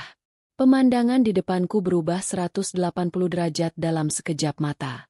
3 buah mobil patroli kepolisian jenis SUV besar melesat masuk ke pelataran dengan kecepatan penuh, membelah genangan air berlumpur hingga memercik tinggi ke udara membasahi dinding-dinding bangunan. Ban-ban mobil berukuran besar itu berdecit nyaring dan berasap tipis saat melakukan pengereman mendadak yang sangat brutal. Mengepung taksi tua kami membentuk formasi tapal kuda yang tidak bisa ditembus dari arah manapun. Cahaya lampu strobo dari atap ketiga mobil polisi itu berputar dengan cepat, menyoroti wajah-wajah terkejut dan pucat pasi dari 2 algojo bayaran yang kini berdiri mematung hanya beberapa jengkal dari kaca mobilku. Jatuhkan senjatamu. Angkat tangan sekarang juga. Tiarap di tanah. Suara bariton berat dan tegas yang keluar dari pengeras suara atau megafon salah satu mobil polisi menggema dengan sangat keras, mendominasi suara rintik hujan dan deru angin malam. Detik berikutnya, pintu-pintu dari ketiga mobil patroli itu terdorong terbuka secara serentak, menciptakan suara benturan besi yang serempak. Belasan petugas kepolisian berpakaian taktis hitam lengkap, mengenakan rompi anti peluru tebal, helm tempur, dan memegang senjata api laras panjang berhamburan keluar dengan gerakan yang sangat terlatih. Mereka bergerak dengan kecepatan dan presisi yang luar biasa, menyebar membentuk barisan pertahanan sekaligus pengepungan total. Ujung moncong senjata tajam mereka terarah lurus tanpa keraguan sedikitpun kepada dua preman bertubuh raksasa itu, siap memuntahkan peluru kapan saja jika ada gerakan perlawanan. Pria berjaket kulit yang tadinya hendak menghancurkan kaca mobilku seketika membeku kaku bagai patung es. Matanya yang beberapa detik lalu memancarkan aura membunuh dan kekejaman, kini membelalak lebar dipenuhi teror yang nyata melihat moncong senjata menargetkan kepalanya. Tongkat besi yang dipegangnya terlepas begitu saja dari genggamannya yang tiba-tiba melemas. Jatuh berdenting menabrak aspal basah dan menggelinding pelan ke bawah ban taksi. Rekannya yang berdiri di sampingnya bahkan sudah lebih dulu menjatuhkan diri berlutut, mengangkat kedua tangan besar itu tinggi-tinggi ke udara. Seluruh tubuh kekarnya gemetar hebat melihat laras senjata yang siap merobek dada mereka. Tanpa memberikan ampun sedikitpun atau ruang untuk bernegosiasi, beberapa petugas kepolisian yang berada di garis depan langsung merangsek maju menerjang mangsanya. Mereka menendang dengan keras bagian belakang lutut pria pertama yang masih berdiri mematung hingga raksasa itu jatuh tersungkur dengan suara rintihan tertahan. Dalam hitungan detik yang sangat cepat, kedua tangan tebal para preman itu dipelintir ke belakang punggung secara paksa hingga mereka meringis kesakitan. Bunyi, klik, yang tajam dari borgol besi yang mengunci pergelangan tangan mereka terdengar sangat jelas dari dalam kabinku yang masih sunyi senyap. Wajah sangar mereka yang tertutup masker kini ditekan paksa menempel ke aspal pelataran yang kotor, tergenang air hujan dan lumpur. Selesai sudah riwayat dua algojo bengis yang beberapa detik lalu merasa di atas angin dan mengancam nyawaku. Aku menatap seluruh proses penangkapan kilat di luar sana dengan mulut setengah terbuka. Mataku tak berkedip sama sekali, benar-benar tidak percaya dengan keajaiban yang baru saja turun dari langit untuk menyelamatkan nyawaku. Napasku yang semula memburu bagai orang kehabisan oksigen kini mulai berangsur melambat, menarik pasokan udara sebanyak-banyaknya ke dalam paru-paruku, meski dada ini masih berdegup dengan sangat kencang karena sisa-sisa lonjakan adrenalin yang membanjiri tubuh. Namun, pergerakan taktis pasukan polisi itu ternyata sama sekali tidak berhenti hanya sampai di area pelataran parkir luar saja. Ini bukanlah sekadar patroli keamanan rutin yang kebetulan melintas di daerah rawan. Skala pengerahan pasukan dan cara mereka bergerak membuktikan dengan sangat jelas bahwa ini adalah sebuah penggerebekan besar-besaran yang sudah direncanakan dengan sangat matang. Pasukan kedua yang terdiri dari 5 orang petugas bersenjata laras pendek langsung berlari melintasi pelataran parkir tanpa memedulikan hujan, menyerbu masuk ke dalam lobi hotel melalui pintu kaca yang tadi ditendang hingga terbuka lebar oleh para preman. Dari dalam mobil, melalui kaca depan yang sesekali disapu oleh wiper lambat, aku bisa melihat dengan sangat jelas bagaimana kepanikan seketika melanda wajah Dodi, sang resepsionis gadungan yang tadi tersenyum licik. Pemuda kurus itu gelagapan melihat rekan-rekannya dilumpuhkan dalam sekejap. Ia berusaha melarikan diri untuk menyelamatkan lehernya sendiri, membalikkan badannya dengan panik untuk kabur menyusuri lorong gelap di belakang meja resepsionis kayu tersebut. Sayangnya, gerakan paniknya kalah jauh dibandingkan kecepatan lari para petugas yang terlatih. Salah satu petugas kepolisian yang berada paling depan melompati meja resepsionis kayu yang sudah lapuk itu dengan gerakan yang sangat tangkas dan luar biasa cepat. Lalu langsung menerjang punggung Dodi dari arah belakang bagaikan seekor singa menerkam buruannya. Pemuda kurus itu terpelanting terbang ke depan, jatuh menghantam lantai keramik lobi yang kotor dengan suara benturan yang keras. Belum sempat ia bangkit untuk mengerang kesakitan, dua petugas lain sudah segera menimpanya dan mengamankan kedua lengannya secara kasar.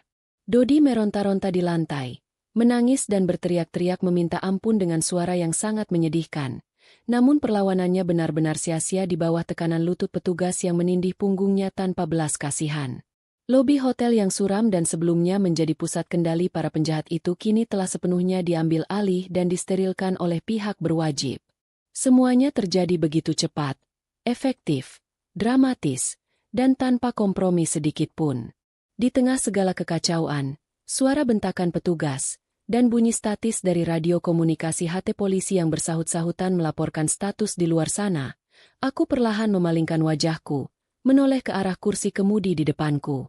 Pak Gani, Pria parubaya bertopi pet yang sejak tadi membuatku hampir kehilangan akal sehat karena ketakutan setengah mati, ternyata sama sekali tidak menunjukkan ekspresi terkejut, panik, atau berniat untuk melarikan diri melihat kepungan belasan polisi bersenjata lengkap ini. Alih-alih gemetar ketakutan karena mobil taksinya dikepung oleh aparat penegak hukum, ia justru menyandarkan punggungnya ke sandaran kursi kemudi dengan postur yang sangat santai. Ia menghembuskan napas panjang dan berat melalui hidungnya, sebuah helaan napas yang terdengar bukan seperti keluhan, melainkan seperti sebuah kelegaan yang luar biasa besar karena tugasnya menahan waktu telah selesai. Ia perlahan menurunkan tangannya dari posisi bersedekap di dada, mematikan mesin mobil yang sedari tadi menderu halus, lalu menekan tombol untuk mematikan pengunci pintu otomatis. Suara mekanis, klik, yang pelan menyebar di kabin, menandakan bahwa pintu mobil ini kini bebas dari kekangan dan bisa dibuka kapan saja. Ada sebuah keganjilan yang luar biasa menyolok mata dari adegan di sekelilingku. Terlepas dari posisi taksi hitam kami yang berada tepat di tengah-tengah formasi pengepungan, tidak ada satupun dari belasan petugas polisi bersenjata di luar sana yang mengarahkan laras senjatanya ke arah mobil ini. Tidak ada yang mengetuk kaca dengan kasar, tidak ada yang berteriak menyuruh kami meletakkan tangan di atas dashboard, atau memerintahkan Pak Gani untuk keluar dari kendaraan dengan tangan terangkat. Para polisi yang tegas dan beringas menaklukkan preman-preman itu seolah-olah menganggap taksi tua yang kami tumpangi ini tidak berbahaya. Atau lebih tepatnya, mereka tahu persis dengan sangat pasti siapa yang sedang duduk di balik kursi kemudi mobil ini. Sikap para petugas yang mengabaikan keberadaan Pak Gani seolah memberikan kode diam-diam bahwa pria ini bukanlah bagian dari komplotan penjahat yang sedang mereka buru malam ini. Waktu 5 menit yang saya minta sudah habis. Nyonya Yuli. Area pelataran dan lobi sudah sepenuhnya bersih dari ancaman fisik. Suara berat dan serak Pak Gani memecah keheninganku yang panjang. Nada suaranya kali ini terdengar jauh lebih tenang, profesional, dan bersahabat daripada nada dingin yang ia gunakan sejak di bandara tadi. Ia menoleh sedikit ke belakang, menatapku dari balik bahunya dengan sorot mata yang tak lagi mengintimidasi. Maafkan saya jika saya harus mengambil tindakan ekstrim dengan mengunci Anda dari dalam dan membuat Anda ketakutan setengah mati. Tapi jika saya menuruti keinginan Anda dan membiarkan Anda berlari keluar membelah hujan saat itu juga, orang-orang bayaran itu pasti sudah langsung menangkap dan menyandera Anda untuk dijadikan perisai hidup melawan polisi. Menahan Anda di dalam kabin baja ini adalah prosedur keselamatan standar yang harus saya ambil di detik-detik terakhir. Penjelasan yang runtut dan terdengar sangat logis itu menghujam gendang telingaku, membuat mulutku terkunci rapat. Aku masih terlalu shock, terlalu terkejut untuk bisa memberikan respons atau balasan yang memadai. Seluruh persendian tubuhku terasa kaku. Otakku yang sejak tadi dipenuhi kepanikan kini dipaksa bekerja cepat untuk menyusun ulang kepingan-kepingan teka-teki yang berserakan di depan mataku. Siapa sebenarnya pria tua berjaket lusuh di depanku ini? Mengapa polisi-polisi yang menggerebek tempat ini seolah sengaja tidak menyentuhnya? Mengapa ia tahu tentang prosedur keselamatan standar yang biasanya hanya diucapkan oleh aparat keamanan? Dan pertanyaan yang paling mendesak tiba-tiba menyengat ingatanku dengan keras bagaikan sengatan listrik bertegangan tinggi. Ibu Hanum. Mas Ragil. Keselamatanku barusan sama sekali tidak menghapus kenyataan pahit bahwa 2 anggota keluargaku yang paling berharga masih terjebak di suatu tempat di dalam bangunan kumuh ini, kemungkinan besar di kamar bernomor 302 itu. Pak! Suaraku terdengar masih sangat serak, pecah, dan bergetar hebat saat akhirnya aku berhasil menemukan kembali pita suaraku yang sempat hilang. Aku mencondongkan tubuhku ke depan dengan sisa tenaga yang ada, mengulurkan kedua tanganku dan memegang erat bahu jok kemudi kulit di depannya. Saya sangat berterima kasih karena Bapak sudah menahan saya keluar. Saya benar-benar tidak tahu siapa Bapak sebenarnya. Tapi terima kasih banyak karena menyelamatkan nyawa saya. Namun, urusan kita di sini belum selesai, Pak. Suami saya, ibu mertua saya, mereka saat ini ada di kamar 302 di bangunan itu. Preman-preman penjaga itu memang sudah tertangkap di bawah. Tapi bagaimana kalau bos komplotan ini sedang menawan keluarga saya di lantai atas? Bapak harus segera bilang ke komandan polisi di luar sana. Suruh mereka mengerahkan pasukannya untuk naik ke lantai 3 sekarang juga. Keluarga saya bisa dibunuh malam ini kalau kita terlambat. Aku memohon dengan nada yang sangat putus asa, Isak tangis kembali pecah membahana di dalam mobil. Air mata menderas. Menganak sungai membasahi pipiku yang kotor oleh lunturan maskara. Aku benar-benar tidak mempedulikan penampilanku yang sudah sangat berantakan dan menyedihkan. Pikiranku hanya terfokus pada satu titik tumpu. Aku hanya ingin Ragil, suamiku yang penyabar itu, bisa selamat dari penyakit kritisnya dan ancaman orang jahat. Aku hanya ingin ibu mertuaku, wanita tua yang selalu menasihatiku, bisa dievakuasi dari tempat terkutuk ini tanpa terluka sedikitpun. Setelah mengatakan hal itu, aku segera meraih gagang pintu mobil sebelah kiri yang sudah tidak terkunci. Otot kakiku bersiap untuk mendorong tubuh ini keluar, berlari menerobos kerumunan petugas polisi berpakaian hitam itu dan memberitahukan posisi keluargaku yang sedang berada dalam bahaya mematikan. Aku yakin para petugas itu akan segera bergerak ke lantai 3 jika aku melapor. Namun, sebelum jari-jariku sempat menarik tuas pintu itu secara penuh, pria bertopi pet di depanku itu memutar tubuhnya menghadap ke belakang dan melontarkan sebuah kalimat yang seketika menghentikan detak jantungku, meruntuhkan duniaku, dan membuat malam yang gelap ini terasa jauh lebih dingin dari sebelumnya. Nyonya Yuli, tidak ada bos komplotan, tidak ada penyandera, dan sama sekali tidak ada orang yang menawan keluarga Anda di lantai 3 bangunan ini. Ucap Pak Gani dengan suara yang kini terdengar memancarkan nada simpati yang sangat dalam, sebuah kontras yang sangat tajam dari sikap dingin dan kakunya selama perjalanan tadi. Pria itu menatap mataku lurus-lurus, seolah sedang bersiap menopang tubuhku yang sebentar lagi akan hancur berkeping-keping. Satu-satunya orang yang sedang menunggu Anda di kamar 302 itu hanyalah suami dan ibu mertua Anda sendiri. Dan percayalah pada saya, Nyonya, mereka berdua sama sekali tidak sedang sakit kritis, apalagi berada dalam bahaya maut seperti yang Anda takutkan. Kalimat itu meluncur dengan sangat tenang, namun efeknya di dalam kepalaku bagaikan sebuah dentuman bom atom yang meledakkan seluruh kewarasanku. Tanganku yang baru saja hendak menarik tuas pintu mobil seketika membeku di udara. Aku menarik tanganku perlahan, menatap wajah pria parubaya itu dengan dahi berkerut tajam, mencoba mencari tanda-tanda bahwa ia sedang melontarkan lelucon yang sangat tidak lucu di tengah situasi hidup dan mati ini. Namun, wajah Pak Gani sama sekali tidak memancarkan kebohongan. Ekspresinya sangat serius, memendam sebuah keprihatinan yang membuat perasaanku semakin tidak karuan. "Apa maksud Bapak?" tanyaku dengan suara bergetar. Napasku mulai memburu seiring dengan kebingungan yang semakin merajalela. "Bapak jangan bicara sembarangan. Ibu mertua saya sendiri yang menelepon saya sambil menangis histeris." Beliau bilang Mas Ragil kolaps, wajahnya pucat seperti mayat, dan butuh pertolongan darurat. Saya ini istrinya. Saya tahu betul suara ibu mertua saya saat sedang ketakutan. Jika mereka tidak disekap, lalu untuk apa mereka ada di hotel kumuh ini bersama preman-preman itu? Alih-alih menjawab rentetan pertanyaanku yang penuh emosi, Pak Gani perlahan mengangkat tangannya menuju ke arah saku bagian dalam jaket kulit lusuhnya. Ia menarik keluar sebuah dompet kulit berwarna hitam berlogo lambang negara, lalu membukanya dan menyodorkannya ke hadapan wajahku yang masih basah oleh air mata.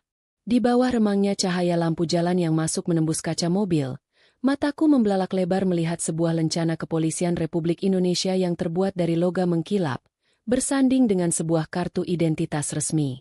Tertera dengan sangat jelas nama lengkapnya di sana beserta pangkatnya.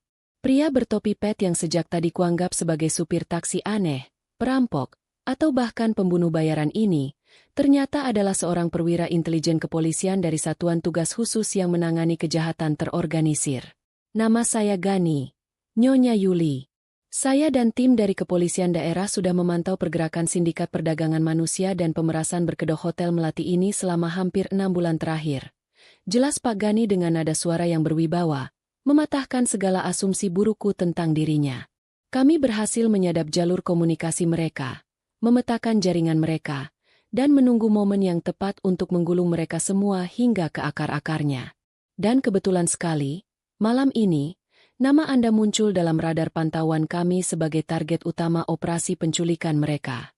Itulah sebabnya saya menyamar menjadi supir taksi di bandara, mencegat Anda sebelum Anda benar-benar masuk ke dalam taksi yang sudah disiapkan oleh sindikat ini untuk menjemput Anda." Aku terdiam 1000 bahasa. Fakta bahwa aku sedang berhadapan dengan seorang perwira intelijen yang sedang bertugas menyamar perlahan mulai bisa diterima oleh akal sehatku. Itu menjelaskan semua keanehan yang terjadi malam ini. Mengapa ia tidak meminta ongkos? Mengapa ia tahu jalanan tikus yang gelap? Mengapa ia mengunci pintu dari dalam? Dan mengapa rekan-rekannya di luar sana sama sekali tidak menodongkan senjata ke arah mobil ini? Namun, penjelasan itu sama sekali belum menjawab pertanyaan terbesarku tentang nasib keluargaku. Kalau begitu, Bapak pasti tahu di mana suami saya disekap, kan? Jika bukan di kamar 302, lalu di mana mereka menyembunyikannya, Pak? Tolong beritahu saya. Pintaku dengan sisa-sisa harapan yang mulai menipis, masih berusaha keras mempertahankan ilusi bahwa Ragil adalah korban dari semua kekacauan ini. Pak Gani menghela napas panjang yang terdengar sangat berat. Sebuah helaan napas yang menyiratkan beban mental untuk menyampaikan kebenaran yang menyakitkan. Ia menundukkan pandangannya sejenak, lalu merogoh ke bawah jok kemudinya dan menarik keluar sebuah tablet berlayar lebar yang layarnya menyala terang. Jari-jarinya yang kasar mengetuk layar tersebut beberapa kali, membuka sebuah aplikasi yang menampilkan siaran video langsung hitam putih. Ia menyodorkan tablet itu ke tanganku yang masih gemetar. Tim kami sudah menyusup ke dalam bangunan ini sejak sore tadi dan memasang kamera pengintai berukuran mikro di beberapa titik strategis, termasuk di dalam kamar bernomor 302. Ucap Pak Gani dengan sangat hati-hati, seolah takut suaranya akan membuat jantungku berhenti berdetak. Saya tidak ingin menghancurkan hati Anda, Nyonya Yuli. Anda adalah seorang wanita yang baik dan pekerja keras. Tapi Anda harus melihat sendiri kenyataan ini dengan mata kepala Anda, agar Anda mengerti mengapa saya harus menahan Anda di sini. Dengan tangan yang terasa dingin bak bongkahan es, aku menerima tablet tersebut. Pandanganku langsung tertuju pada layar yang menampilkan suasana sebuah kamar hotel yang tampak usang dan kotor. Di tengah ruangan itu, terdapat sebuah ranjang berukuran sedang dengan spray putih yang tampak kusam. Namun, bukan kondisi ruangan itu yang membuat napasku tercekat dan duniaku seketika hancur berkeping-keping. Pemandangan di atas layar itu adalah sebuah pengkhianatan paling keji yang tak pernah terbayangkan bahkan dalam mimpi terburukku sekalipun. Di sana, duduk dengan sangat santai di atas sebuah kursi kayu yang empuk, adalah suamiku tercinta, Mas Ragil. Pria yang beberapa jam lalu kuisahkan dalam tangisku, pria yang kuanggap sedang meregang nyawa menahan sakit parah, kini tampak begitu sehat bugar tanpa kekurangan suatu apapun. Wajahnya sama sekali tidak pucat pasi, tubuhnya tidak menggigil kedinginan. Ia mengenakan kemeja kasual yang rapi, kakinya disilangkan dengan angkuh, dan sebuah rokok yang menyala terselip di antara jari-jari kanannya. Ia menyesap rokok itu dengan tenang, lalu menghembuskan asapnya ke udara sambil tertawa kecil menanggapi sesuatu yang diucapkan oleh orang lain di dalam ruangan itu. Tatapanku bergeser dengan cepat ke arah sosok lain yang tertangkap kamera. Ibu Hanum.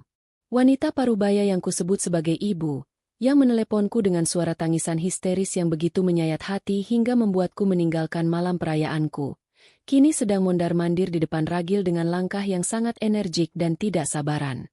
Wajahnya sama sekali tidak menampakkan sisa-sisa air mata kepanikan. Sebaliknya, raut wajah wanita itu memancarkan aura keserakahan, ambisi yang meletup-letup, dan ketegangan antisipasi. Di tangan kanannya, Ibu Hanum menggenggam erat sebuah map tebal berwarna merah yang tampak sangat familiar di mataku. Itu Mas Ragil.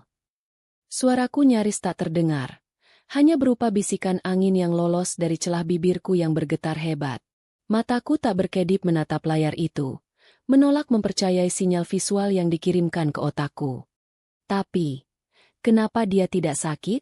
Kenapa dia merokok? Kenapa ibu? Kenapa ibu kelihatan baik-baik saja? Perhatikan apa yang dipegang oleh ibu mertua Anda, Nyonya. Pak Gani menunjuk ke arah layar tablet dengan telunjuknya. Map merah itu. Kami berhasil memotret isinya saat mereka membukanya di lobi sebelum naik ke atas tadi sore. Itu adalah setumpuk dokumen legal pemindah tanganan seluruh aset perusahaan, sertifikat tanah, dan hak milik properti atas nama Anda, yang telah disiapkan untuk dialihkan secara penuh kepada suami Anda, Ragil. Duniaku berhenti berputar. Udara di dalam mobil ini seakan tersedot habis keluar, meninggalkanku dalam ruang hampa yang mencekik paru-paruku dengan sangat kejam. Fakta demi fakta mulai merangkai dirinya sendiri di dalam kepalaku, membentuk sebuah gambaran utuh yang luar biasa menjijikkan dan mengerikan. Tangisan histeris Ibu Hanum di telepon, cerita tentang rumah sakit yang menolak pasien, alasan mengapa mereka berada di hotel terpencil tanpa sinyal ini, preman-preman berbadan raksasa di lobi, dan pesan teks yang sangat rapi untuk menyuruhku langsung naik ke kamar 302. Semuanya adalah sebuah panggung sandiwara. Sebuah skenario licik yang disusun dengan sangat matang untuk memancingku datang sendirian di tengah malam buta. Mereka berdua terjerat utang judi dalam jumlah yang sangat fantastis. Nyonya. Suara Pak Gani kembali mengalun. Kali ini menguliti setiap kebohongan yang selama ini menyelimuti hidupku. Suami Anda yang tampak baik dan penyabar itu ternyata adalah seorang pecandu judi kelas berat yang sudah menghabiskan miliaran rupiah tanpa sepengetahuan Anda. Ketika para penagih utang mulai mengancam nyawa mereka menyewa sindikat pemerasan ini. Rencana mereka sangat sederhana namun mematikan. Memancing Anda kemari, membiarkan preman-preman itu menyekap Anda di kamar, lalu dibawa ancaman kekerasan dan penyiksaan fisik, mereka akan memaksa Anda menandatangani seluruh dokumen penyerahan harta itu malam ini juga. Setelah Anda menandatanganinya. Pak Gani menggantung kalimatnya sejenak. Matanya menatapku dengan sorot kasihan. Sindikat ini biasanya tidak pernah meninggalkan saksi hidup, Nyonya. Bagaikan disambar petir bertubi-tubi tepat di ulu hati, aku menjatuhkan tablet itu ke pangkuanku. Tanganku bergerak menutupi mulutku sendiri, menahan jeritan pilu yang meronta-ronta ingin meledak dari dalam dadaku. Air mata yang sedari tadi mengalir karena ketakutan kini berubah menjadi air mata kehancuran, rasa sakit, dan pengkhianatan yang tak terlukiskan oleh kata-kata. Dadaku terasa sesak luar biasa, seolah ada bongkahan batu raksasa yang menindih jantungku hingga remuk. Pria yang selalu kupuja, yang kuberikan seluruh kepercayaanku, dan wanita yang kuhormati layaknya ibu kandungku sendiri, ternyata adalah monster berdarah dingin yang merencanakan kematianku demi menguasai harta hasil jerih payahku. Aku telah memberikan duniaku kepada mereka. Namun mereka membalasnya dengan menyiapkan liang kubur untukku. Di layar tablet yang tergeletak di pangkuanku, aku melihat pergerakan tiba-tiba. Ragil tampak melompat berdiri dari kursinya dengan raut wajah terkejut saat mendengar suara keributan samar dari arah bawah. Ibu Hanum mematung. Map merah di tangannya bergetar. Beberapa detik kemudian, pintu kayu kamar 302 itu meledak terbuka akibat tendangan keras dari luar. Pasukan taktis kepolisian bersenjata lengkap merangsek masuk ke dalam ruangan sempit itu bagaikan badai yang mengamuk, menodongkan senjata laras panjang mereka langsung ke arah wajah suamiku dan ibu mertuaku yang kini pucat pasi membeku dalam ketakutan yang sesungguhnya. Sandiwara mereka telah berakhir, dan bersamaan dengan itu, pernikahan dan kepercayaanku pun hancur lebur tak bersisa. Pandanganku terpaku pada layar tablet yang kini menampilkan adegan paling dramatis sekaligus paling menghancurkan dalam hidupku. Dari balik layar beresolusi tinggi itu, aku menyaksikan dengan mata kepala sendiri bagaimana arogansi suamiku, Mas Ragil, dan ambisi buta ibu mertuaku, Ibu Hanum, runtuh berkeping-keping dalam hitungan detik. Pasukan taktis kepolisian yang merangsek masuk ke kamar 302 itu tidak memberikan celah sedikit pun bagi mereka untuk membela diri atau sekadar berkelit. Moncong senjata api laras panjang yang diarahkan lurus ke dahi Mas Ragil membuat pria yang selama ini kukira sebagai pelindung setiaku itu seketika menjatuhkan dirinya ke lantai keramik yang kusam. Ia bersujud sambil mengangkat kedua tangannya tinggi-tinggi. Wajahnya yang tadi terlihat begitu santai saat mengisap rokok kini berubah sepucat kertas putih. Seluruh tubuhnya bergetar hebat, memancarkan ketakutan yang luar biasa. Sebuah pemandangan pengecut yang membuat sisa-sisa rasa cintaku menguap tak bersisa di udara dingin malam ini, digantikan oleh rasa muak yang begitu dalam hingga membuat dadaku terasa nyeri. Di sudut lain ruangan sempit itu, Ibu Hanum bereaksi jauh lebih dramatis dan menyedihkan. Map merah berisi dokumen penyerahan aset yang sejak tadi digenggamnya erat-erat sebagai tiket menuju kekayaan instan hasil merampok darah dagingku sendiri. Kini terlepas dari tangannya dan berserakan berhamburan di lantai. Wanita parubaya itu menjerit histeris, mundur dengan langkah terhuyung-huyung hingga punggungnya menabrak keras dinding kamar yang lembab. Ia mencoba meronta, memukul-mukul udara dengan panik saat dua orang petugas wanita kepolisian berpakaian preman menangkap kedua lengannya dan memelintirnya ke belakang punggung tanpa belas kasihan. Borgol besi berbunyi klik dengan nyaring, mengunci pergelangan tangan Ibu Hanum yang kulitnya sudah keriput. Pergelangan tangan yang selama ini selalu kucium dengan penuh rasa hormat. Mataku tak berkedip menatap layar itu, menelan setiap detik kehancuran mereka ke dalam ingatanku sebagai pelajaran hidup paling mahal yang pernah kubayar. Air mataku telah mengering. Kepanikanku telah sirna sepenuhnya. Yang tersisa di rongga dadaku kini hanyalah sebuah ruang kosong yang sangat dingin, diisi oleh kemarahan yang membeku dan tekad baja untuk menghadapi mereka berdua secara langsung. Aku mengembalikan tablet itu ke atas konsol tengah mobil dengan gerakan perlahan, tanpa mengucapkan sepatah kata pun. Pak Gani yang duduk di balik kemudi menatapku dari pantulan kaca spion tengah. Sorot matanya masih memancarkan simpati yang tulus, namun ia tidak mengucapkan apa-apa karena ia tahu bahwa ini adalah pertempuran mentalku sendiri yang harus kuselesaikan. Dengan gerakan yang jauh lebih mantap dari sebelumnya, aku mendorong pintu taksi yang kini sudah tidak terkunci. Udara malam yang luar biasa dingin bercampur dengan aroma aspal basah sisa hujan gerimis langsung menerpa wajahku dengan keras, menyapu sisa-sisa air mata dan memberikan sedikit kesegaran pada paru-paruku yang sedari tadi terasa sesak kekurangan oksigen.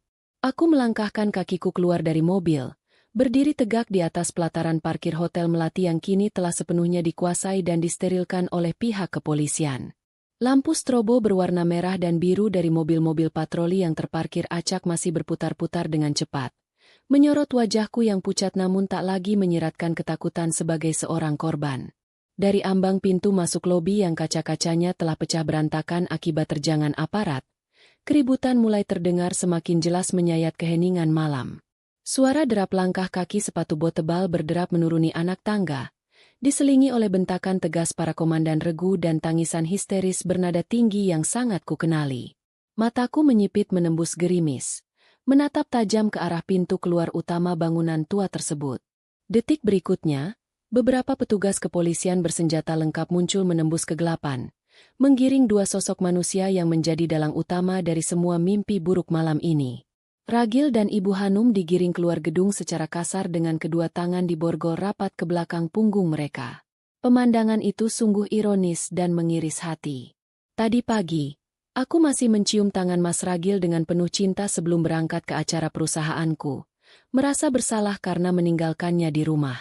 Tadi malam, aku masih menangis terseduh-seduh mengkhawatirkan kesehatan Ibu Hanum yang kupikir sedang merawat putra semata wayangnya yang sedang kritis. Namun kini, malam ini juga, mereka berjalan gontai di hadapanku sebagai sepasang penjahat yang hina, sebagai otak dari rencana pemerasan berdarah terhadap diriku sendiri. Begitu langkah kaki mereka menyentuh aspal pelataran yang basah dan diterangi lampu jalan, tatapan Mas Ragil yang berkeliaran penuh ketakutan langsung tertumbuk padaku yang sedang berdiri mematung di samping taksi. Pria itu tersentak kaget bukan main.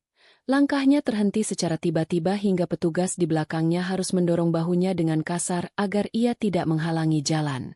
Mata Mas Ragil membelalak sangat lebar, seolah ia sedang melihat sosok hantu yang bangkit dari kubur. Ia mungkin sangat yakin bahwa pada menit ini, aku sudah berhasil disekap oleh para preman bayarannya di lantai bawah dan sedang dipukuli tanpa ampun untuk menandatangani dokumen kekayaan itu. Ia sama sekali tidak pernah menyangka akan melihatku berdiri bebas, aman, berekspresi dingin, dan tanpa luka gores sedikit pun di luar taksi yang seharusnya menjadi keranda matiku. Rahangnya jatuh terbuka, namun tidak ada satu patah kata pun yang berhasil keluar dari bibirnya yang bergetar pucat. Di sebelahnya, Ibu Hanum masih terus meronta-ronta bak orang kesurupan, berusaha melepaskan cengkeraman baja petugas wanita yang mengawalnya dengan sangat ketat. "Lepaskan saya. Kalian salah tangkap.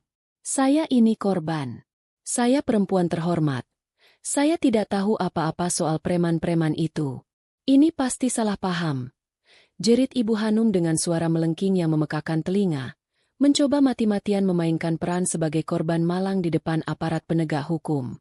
Namun, ketika kepalanya tanpa sengaja mendongak dan matanya bertemu dengan tatapanku yang sedingin es di tengah guyuran gerimis, suaranya seketika tercekat di tenggorokan seakan ada tangan tak kasat mata yang mencekiknya. Mulutnya yang sedari tadi berteriak meracau membela diri tiba-tiba terkatup sangat rapat. Wajahnya yang sudah dimakan usia berubah menjadi sangat pias dan kehilangan aliran darah, menyadari bahwa panggung sandiwaranya telah runtuh sepenuhnya dan aku, target utamanya, telah mengetahui seluruh kebusukan hatinya. Tanpa mempedulikan peringatan petugas untuk mundur, aku melangkah maju ke depan, memangkas jarak di antara kami. Setiap langkah sepatu hak tinggiku yang beradu dengan aspal terdengar nyaring dan penuh penekanan, menggema di pelataran yang tiba-tiba sunyi. Aku berhenti tepat di hadapan mereka berdua, membiarkan gerimis tipis membasahi rambut dan gaun marunku yang mahal. Aku menatap lurus menembus ke dalam sepasang mata suamiku, mencoba mencari sisa-sisa cinta, kasih sayang, atau setidaknya penyesalan yang tulus di sana. Namun yang kutemukan di balik sepasang mata itu hanyalah ketakutan seorang pengecut yang tak tahu malu karena tertangkap basah. Yuli, Suara Mas Ragil akhirnya memecah keheningan yang luar biasa menegangkan itu. Ia mencoba melangkah mendekatiku, namun petugas dengan sigap langsung menahan lengannya dengan kuat, menariknya mundur. Wajah suamiku itu dipenuhi air mata buaya. Suaranya dibuat sememelas mungkin dan sengaja dipelankan, mencoba memancing rasa ibaku seperti yang selalu ia lakukan setiap kali ia melakukan kesalahan kecil di masa lalu. Sayang, tolong dengarkan Mas dulu. Ini semua salah paham yang sangat besar. Mas bisa jelaskan semuanya padamu. Mas dijebak oleh komplotan preman-preman ini. Yuli, mereka yang merencanakan semua ini. Mereka menculik Mas dan Ibu, lalu mengancam akan membunuh kami kalau Mas tidak menyerahkan seluruh hartamu malam ini juga. Mas melakukan ini semua karena terpaksa demi keselamatan kita, demi nyawa Ibu yang sedang sakit. Kamu harus percaya sama suamimu sendiri. Yuli, tolong, katakan pada bapak-bapak polisi ini untuk melepaskan suamimu. Rangkaian kebohongan yang menjijikan itu mengalir begitu lancar dari mulutnya, tanpa ada rasa bersalah sedikit pun, bahkan di saat ia sudah tertangkap tangan dengan bukti rekaman kamera yang telak. Rasa muakku semakin memuncak hingga ke ubun-ubun mendengarnya menjadikan nyawa ibunya sebagai tameng kebohongan. Sebelum aku sempat merespons kalimat busuk suamiku itu, Ibu Hanum yang menyadari tidak ada gunanya lagi bersandiwara setelah melihat ekspresi setiaku, tiba-tiba mengubah taktiknya secara drastis. Sifat aslinya yang serakah, angkuh, dan tak kenal ampun akhirnya meledak keluar layaknya lahar panas dari gunung berapi yang meletus. Untuk apa kamu memohon-mohon dan minta maaf sama perempuan pelit ini, Ragil? Bentak Ibu Hanum dengan suara serak yang mengerikan. Wanita itu meludah ke arah genangan air di dekat kakiku dengan raut wajah penuh kebencian dan rasa jijik yang luar biasa. Urat-urat di lehernya menonjol keluar menahan amarah yang tak tertahankan. Semua kekacauan ini memang salahmu. Yuli, kamu adalah menantu dan istri yang durhaka. Kamu terlalu sibuk mengumpulkan uang, sibuk membesarkan perusahaanmu, pamer kesuksesan di luar sana, sementara suamimu tertekan hidup di bawah bayang-bayang kesuksesan seorang wanita. Anakku butuh pelampiasan untuk harga dirinya. Sangat wajar kalau dia mencari pelarian dan bermain judi untuk mencari hiburan karena istrinya tidak pernah punya waktu untuk mengurusinya di rumah. Dan ketika kami tak sengaja terlilit utang judi sebesar 10 miliar kepada rentenir kejam, apa kamu pikir kamu akan mau membayarnya dengan sukarela jika kami memintanya baik-baik? Tidak mungkin. Kamu pasti akan menceramahi kami berhari-hari. Hartamu itu terlalu banyak. Yuli, sesekali harta yang menumpuk itu harus diserahkan kepada keluarga suamimu sebagai tanda bakti. Kami tidak bermaksud menghilangkan nyawamu sungguhan. Kami hanya butuh preman-preman itu untuk membuatmu ketakutan setengah mati agar kamu mau menandatangani surat itu dengan cepat. Lalu kami akan membuangmu kembali ke jalanan. Itu adalah hukuman yang sangat pantas untuk seorang istri yang sombong dan pelit pada mertuanya sendiri. Pengakuan gila dan tak masuk akal yang keluar dari mulut wanita parubaya itu membuat para petugas kepolisian di sekitarku terkesiap dan saling berpandangan dengan tatapan tak percaya. Mereka menggelengkan kepala melihat tingkat kebejatan moral yang begitu parah dari seorang ibu yang membenarkan kejahatan putranya. Utang judi 10 miliar rupiah. Pelampiasan harga diri. Hukuman yang pantas. Setiap kata yang diucapkan ibu mertuaku barusan adalah racun mematikan yang sengaja ia semburkan untuk menutupi dan membenarkan kesalahannya sendiri. Di matanya yang buta karena harta, aku bukanlah seorang manusia yang memiliki perasaan, melainkan hanyalah sekadar mesin pencetak uang tak bernyawa yang memiliki kewajiban mutlak untuk membiayai segala keburukan dan kebusukan gaya hidup keluarganya. Aku menarik napas panjang, menahan getaran emosi di bibirku. Hatiku sudah sepenuhnya mati rasa sekarang. Tidak ada lagi air mata kesedihan, tidak ada lagi rasa iba, dan pastinya tidak ada lagi cinta yang tersisa. Aku menatap Mas Ragil yang hanya bisa menundukkan kepalanya dalam-dalam, tak berani membantah satu patah kata pun ucapan ibunya, mengamini dengan pasrah bahwa ia memang hanyalah pria parasit yang berlindung di balik ketiak ibunya. Aku tersenyum pahit. Sebuah senyuman dingin yang menyiratkan akhir dari penderitaanku sebagai istri yang selama ini ditipu mentah-mentah. Utang 10 miliar karena judi. Ucapku dengan nada yang sangat pelan, namun cukup tajam untuk menggema membelah suara gerimis di telinga mereka berdua. Selama bertahun-tahun, aku bekerja keras siang dan malam, memeras keringat membangun perusahaanku dari titik nol. Aku menyerahkan seluruh kepercayaanku tanpa sisa, menghormati ibu layaknya orang tua kandungku sendiri yang telah membesarkanku, dan mencintaimu tanpa syarat sedikit pun, Mas Ragil. Setiap kali ibu meminta uang bulanan puluhan juta untuk arisan, tidak pernah sekalipun aku mempertanyakannya. Setiap kali Mas meminta suntikan dana ratusan juta untuk modal usaha yang selalu berujung kebangkrutan, aku memberikannya dengan ikhlas tanpa menuntut pengembalian.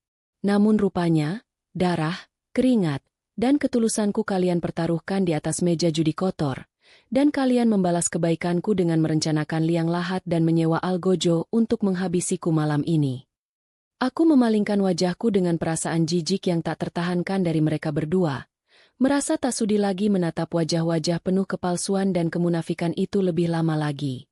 Aku menoleh ke arah perwira polisi berpangkat tinggi yang memimpin operasi penangkapan ini, yang sejak tadi berdiri dia menyaksikan percakapan kami.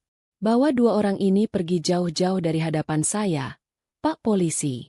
Saya akan datang ke kantor polisi besok pagi untuk memberikan kesaksian penuh secara tertulis dan menyerahkan semua bukti riwayat aset yang diperlukan untuk menuntut mereka dengan pasal berlapis, percobaan pembunuhan berencana, pemerasan dengan ancaman kekerasan, dan penipuan. Pastikan mereka membusuk di dalam sel tahanan yang paling dingin selama mungkin.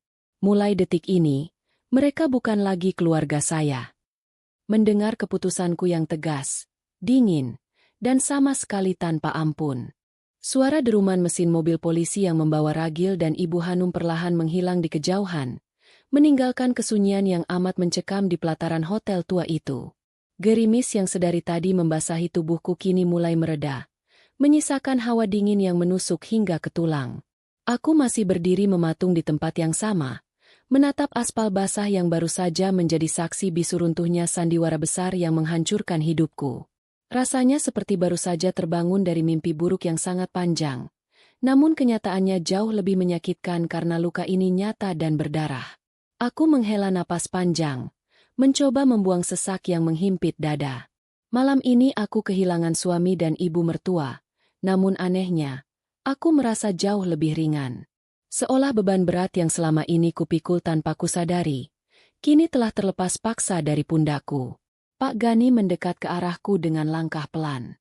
Ia tidak lagi memakai topi petnya, menampakkan wajah yang guratan-guratannya menyiratkan kebijakan seorang pria yang sudah kenyang melihat sisi gelap manusia.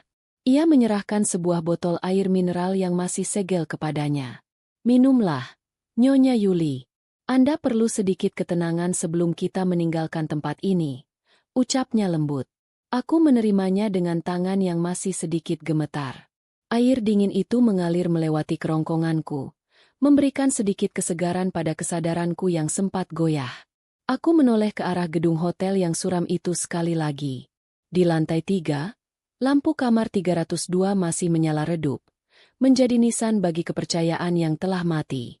Terkadang, musuh yang paling berbahaya bukanlah mereka yang membawa senjata di jalanan, melainkan mereka yang kita beri tempat paling nyaman di hati kita.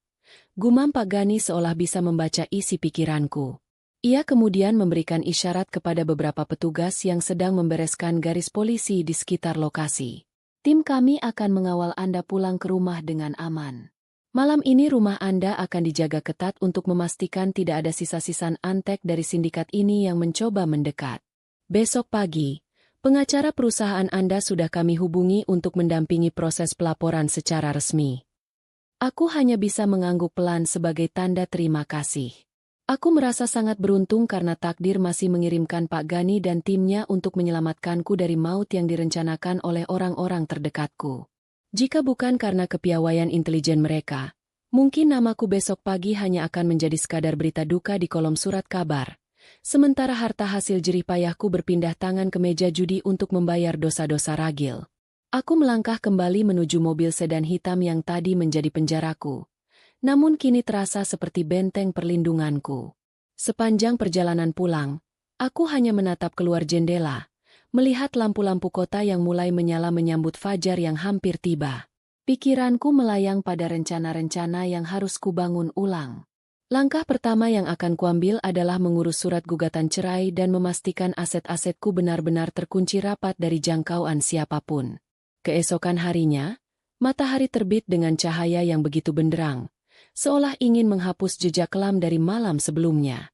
Aku duduk di ruang kerjaku yang luas, dikelilingi oleh dokumen-dokumen penting yang kini memiliki makna berbeda di mataku. Tidak ada lagi keraguan. Aku telah menandatangani surat kuasa kepada tim hukumku untuk memproses kasus ini hingga ke titik darah penghabisan.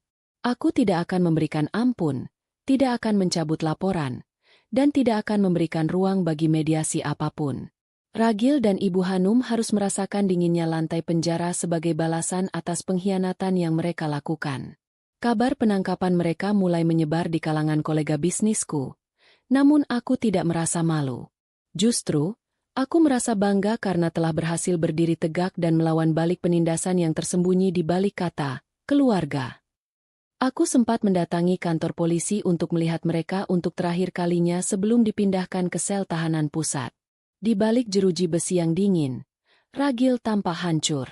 Wajahnya yang dulu selalu terlihat rapi kini kuyu, rambutnya acak-acakan, dan matanya merah karena terlalu banyak menangis. Ia mencoba meraih tanganku dari sela-sela besi, memanggil namaku dengan suara serak yang memuakkan. Yuli, tolong aku melakukan ini karena aku mencintaimu. Aku tidak mau kehilanganmu jika penagih hutang itu membunuhku. Ucapnya dengan kebohongan yang masih saja ia pelihara. Aku hanya menatapnya dengan tatapan kosong, tanpa sepatah kata pun yang keluar dari bibirku. Bagiku, pria di depan ini hanyalah orang asing yang pernah numpang hidup di dalam rumahku. Di sel sebelah, Ibu Hanum masih menunjukkan taringnya. Ia tidak berhenti menyumpahiku, menyebutku menantu yang membawa sial bagi keluarganya. Ia terus berteriak bahwa ia berhak atas setiap rupiah yang kumiliki karena ia telah memberikan anaknya padaku. Melihat itu, aku hanya bisa tersenyum sinis. Keserakahan benar-benar telah merusak otaknya hingga ia tak mampu lagi membedakan mana kasih sayang dan mana perampokan. Aku berbalik badan dan melangkah pergi dengan mantap, tidak pernah menoleh lagi ke belakang. Suara teriakan mereka perlahan memudar, tertelan oleh kebisingan dunia luar yang jauh lebih jujur daripada kehidupan pernikahan yang kujalani selama ini. Beberapa bulan berlalu, hidupku mulai kembali normal, namun dengan versi yang jauh lebih kuat. Aku tetap menjadi pengusaha sukses, namun kini aku jauh lebih waspada dan bijaksana dalam memberikan kepercayaan. Aku mendirikan sebuah yayasan untuk membantu wanita-wanita yang menjadi korban kekerasan ekonomi dan manipulasi keluarga, memberikan mereka perlindungan hukum dan modal untuk mandiri. Aku ingin setiap wanita tahu bahwa cinta tidak seharusnya menjadi alasan untuk diperdaya, dan pernikahan bukanlah kontrak penyerahan diri secara buta. Setiap kali aku merasa lelah, aku teringat pada malam di taksi Pak Gani, teringat pada 5 menit yang menegangkan, dan teringat pada keputusan paling berani yang pernah kuambil, berhenti menjadi korban. Sore itu, aku duduk di balkon kantorku sambil menyesap secangkir teh hangat, menatap matahari terbenam yang memancarkan warna jingga keemasan. Mas Ragil seketika menjerit histeris layaknya anak kecil.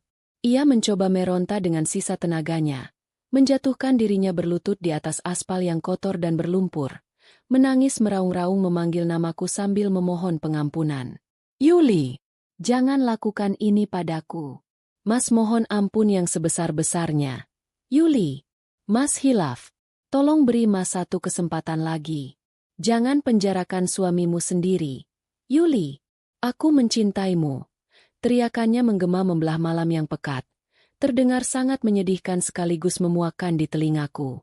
Sementara itu, Ibu Hanum yang tak terima dengan perlakuan aparat tak henti-hentinya menyumpah serapahiku dengan kata-kata binatang paling kotor saat tubuh tuanya didorong paksa oleh petugas masuk ke dalam kabin belakang mobil tahanan kepolisian.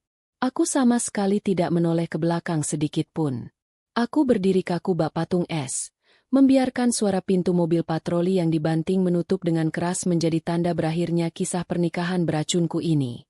Skenario jebakan tengah malam yang mereka susun dengan sangat rapi telah berubah menjadi bumerang tajam yang menghancurkan leher mereka sendiri, dan mulai malam ini, ikatan belenggu penyiksaan batin yang mengikatku pada keluarga benalu itu telah terputus hancur untuk selama-lamanya. Hidupku kini jauh lebih tenang tanpa ada drama kepalsuan di dalam rumah. Aku belajar bahwa kesuksesan sejati bukanlah tentang berapa banyak aset yang kita miliki, melainkan tentang seberapa berani kita menjaga integritas dan harga diri kita dari orang-orang yang ingin menghancurkannya. Aku telah melewati badai yang paling dahsyat, dan kini aku sedang menikmati pelangi yang indah. Yuli yang dulu lemah dan naif telah mati malam itu di depan Hotel Melati, dan yang berdiri di sini sekarang adalah Yuli yang baru, wanita tangguh yang memegang kendali penuh atas takdirnya sendiri. Pengkhianatan Ragil dan Ibu Hanum memang meninggalkan luka, tapi luka itulah yang membuatku mengerti arti sejati dari sebuah kemandirian dan kekuatan hati seorang wanita. Pesan moral. Jangan pernah memberikan kepercayaan tanpa batas kepada siapapun hanya karena hubungan darah atau pernikahan, karena seringkali pengkhianatan yang paling menghancurkan datang dari orang yang paling kita cintai. Kemandirian dan kewaspadaan adalah perlindungan terbaik bagi seorang wanita.